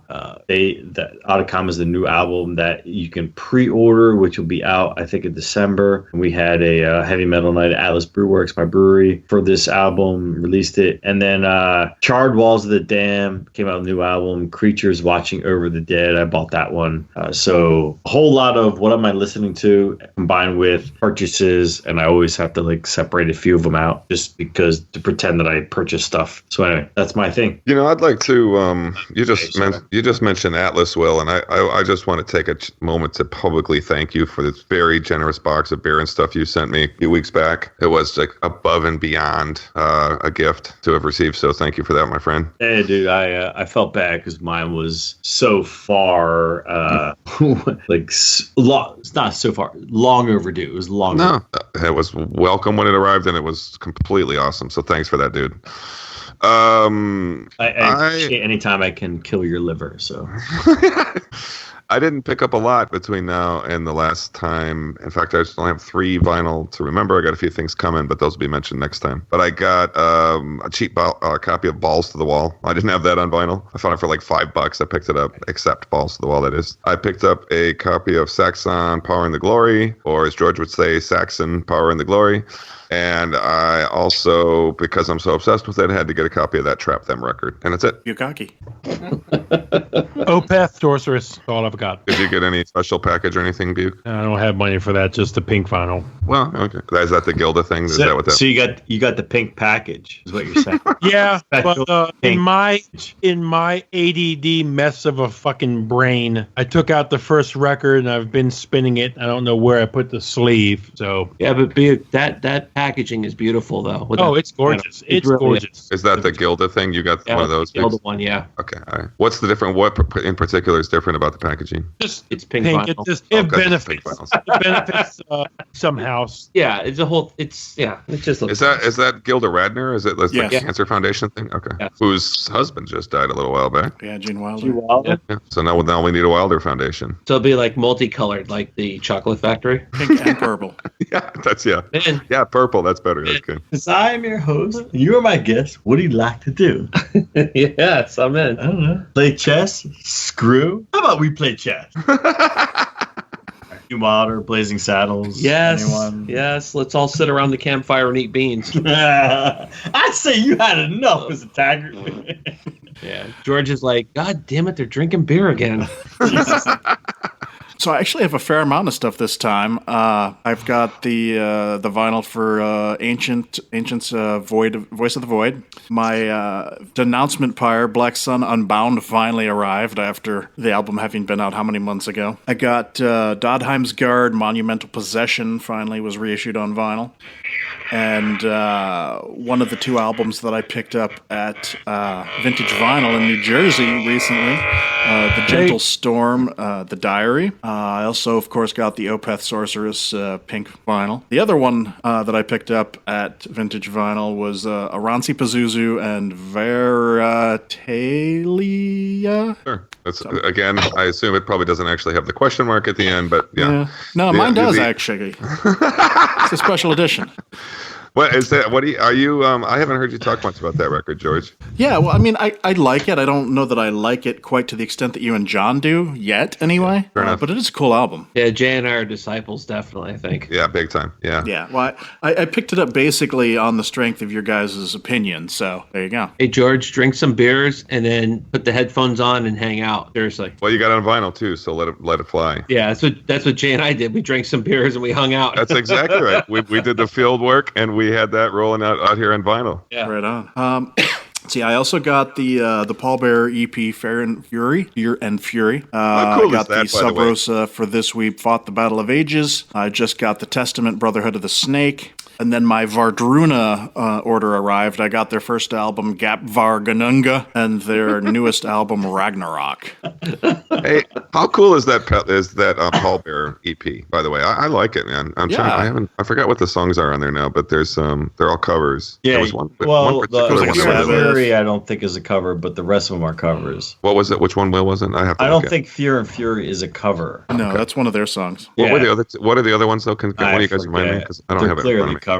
Well, when we saw them live, I don't know, with Baroness a couple months ago, they definitely played Fear and Fury as a single. Oh, they do Over and Over, which is the closing song on Mob Rule. Mob Rules. Yeah. And then the Alice Cooper thing, Love You to Death. Like, those are great choices for cover tunes. Yeah. All right, we're in the home stretch. Let's do our deep tracks. Keith, you got a deep track? Yeah, I have 2 actually. I don't know if I can do 2, but I'll do them in. Let fly, Okay. dude. All right, I'll do them in half time, and that way it'll even out. So I tried to think of bands that have songs that are well known. You already picked. Shit, but also have songs that are not well known. You're on the right track. And the first one that came to mind was, I don't know how metal they are, but Faith No More. There's some fans here. Yeah. I don't know how far back we're allowed to go, but As long as you need. all right. Yeah, I'm old school, so I old music, and what Faith No More is known for their hits and everything, but they have this fucking kick-ass song on the Bill and Ted's Bogus Journey soundtrack called The Perfect Crime that rules, and it's a B-side. And every time I talk to somebody about Faith No More, I'm like, I mention that song and nobody knows what I'm talking about. No one knows it. Yeah, That's totally a deep track. that's the definition of deep. It's a fucking kick-ass song, and It's so hard to talk to people about things like that, and they're so wrong, aren't they? it is. You're it like, is. you don't know what you're missing, dude. They're wrong, and they don't know what I'm talking about, and they're full of shit because they need to hear that. It's a great tune. My other one that was kind of tied for that was Fight. Fight. Yeah, Like Rob Halford. Halford. Rob Halford. Yes, Right? yes. Everybody knows Fight for Into the Pit, but I think Nailed to the Gun is one of the fucking best metal songs ever made. It's one of my favorite tunes, and it The just Fight kind record's of good. yeah.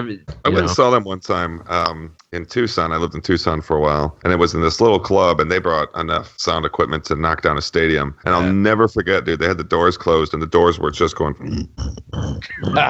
from the just intense sound. It was a great show too. They used to play it on every once in a while because he lived in Phoenix. He probably still lives in Phoenix. So Fight really kind of used to play the Arizona area quite a bit. Yeah, great song though. Just killer riffs and really catchy.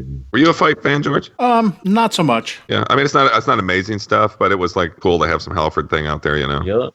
Where are we at here? That would be John. All right, so I'm going to go even older. All right. Way back to 1981. An album I actually saw the tour for. That's Black Sabbath's off Mob Rules, a song called Slipping Away. Yeah. Jay mentioned over and over, and I was Slippin' like, Away's yes, great. Yeah. another Mob Rules fan. So Oh, I love Mob Rules. I like it as much as Heaven and Hell, to be honest with you. so do I, equally. Yeah. Yeah, it's heavier too. Yep, that's my deep track. Way deep. Way, man. Fucking in the abyss with cognac.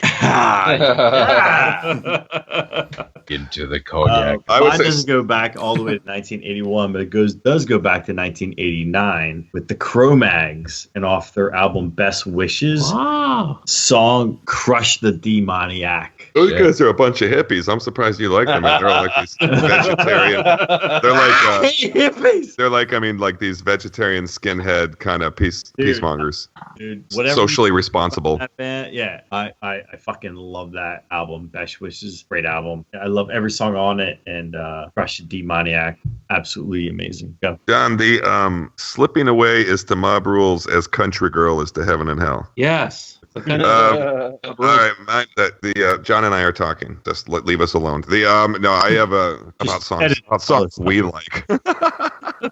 My deep track is, I think Buke will be pleased about this. I don't mention a lot of powery, metally stuff, even though I wouldn't call these guys power necessarily. But off of Falconer's Northwind album, Waltz with the Dead. Ooh. Oh, I love that song. Would never have expected you to go there. Yeah, I love Falconer, dude. We've never talked about it before, but I got all their records. Except for, also, Buke, you'd be proud of me, except for the ones where they just speak Finnish or whatever it is, because I don't like those ones. Wow. Swedish. Yeah, Swedish. Yeah, Die. I think the last two were all in Swedish, and it just didn't work for me. Wow. And Hell yeah, Falconer, man. And I think I'm the only one who's ever actually seen them live. You're the one who's had the chance. rub it in. That was at Proc Power, in other words, right? Yeah, I saw them Yeah. live. Yeah. They've never. I don't think they've played anywhere else in the States, have they? I think that's it. Yeah. That's And that it. was supposedly their last show again. Are they? So I was going to say they're defunct now. Then, huh? How long ago was that? Last year. Oh, it was last year. Okay. Last year. Not this last year, the year before. So top that, Duke. You hit your mute Not button. getting anything. can you hear me? I didn't hit anything. You're good. Yeah. You're good. I must have unplugged the cable. The only thing that's been on my mind since John and I saw them, real quick, it's a deep track. Opeth by The Pain I See in Others. Yes. It's such a deep track. Hearing it live just blew us away. So. Yeah. That was a highlight of the night. Yes. The closing track off of Deliverance. So Did anybody open for them when you saw them, or was it just them? yeah, some country band did. Oh, it was Thor. That's right. No, actually, I think it was ZZ Top that opened. I was gonna say that I was gonna make a joke, but I didn't want to piss you guys off and just say this is the bands that used to sound different to her. Actually, Jay, it did piss us off because we didn't watch them. Jay, I mean, I thought they were good for Outfest. the four of us went to go see the Opeth and the Sword show, and every single one of us came away thinking like, so the opening act was like a country band, right? Well, it's funny because my friend TR, who has spent some time on the podcast, This guy would not shut up. He just talks and talks and talks. And no, TR's a very nice guy. and even TR was like, yeah, I'm a huge fan of the Sword, and I'm just fucking not digging this at all tonight. He was down on them. So It was like a country revival band playing that night. if you're there just to watch a band perform and you'll be impressed by their musicianship, then they're a great band. But if you're there for the music, They took a hard left turn, man. I mean, like they literally are just sort of like ZZ Top band now. those But the first thing is, they were going up, up, up, up, up. I don't know what caused them to be like, you know what, guys? Let's go this way. Yeah. I don't understand it either. those first three albums were just off. First four actually were off the charts. They were great. I there's a rumor going around that they talked to Lars Ulrich, and he said, "Hey, you know what? If you just cut your hair and make shitty music for a while, you're gonna get a lot more popular." Yeah. You'll alienate a lot of people. That's true though. He is actually a friend and a fan of theirs. So Yeah. They opened for him. at his request, he was like, "Let's get this band on." I like. I rest my case. Yeah, there you go. George, you got a deep track? Yeah. From the Holy Diver album by Dio. This is Invisible. I'm not sure how deep it is, but It was just 18 and in between a You don't hear it lady enough. and a man. I know that song all too well. I can go away. Oh yeah, that's we a can great song. leave here. There's Hey, no bad Jay. songs on that record. Jay, do you know why he sings that song? So You don't have to?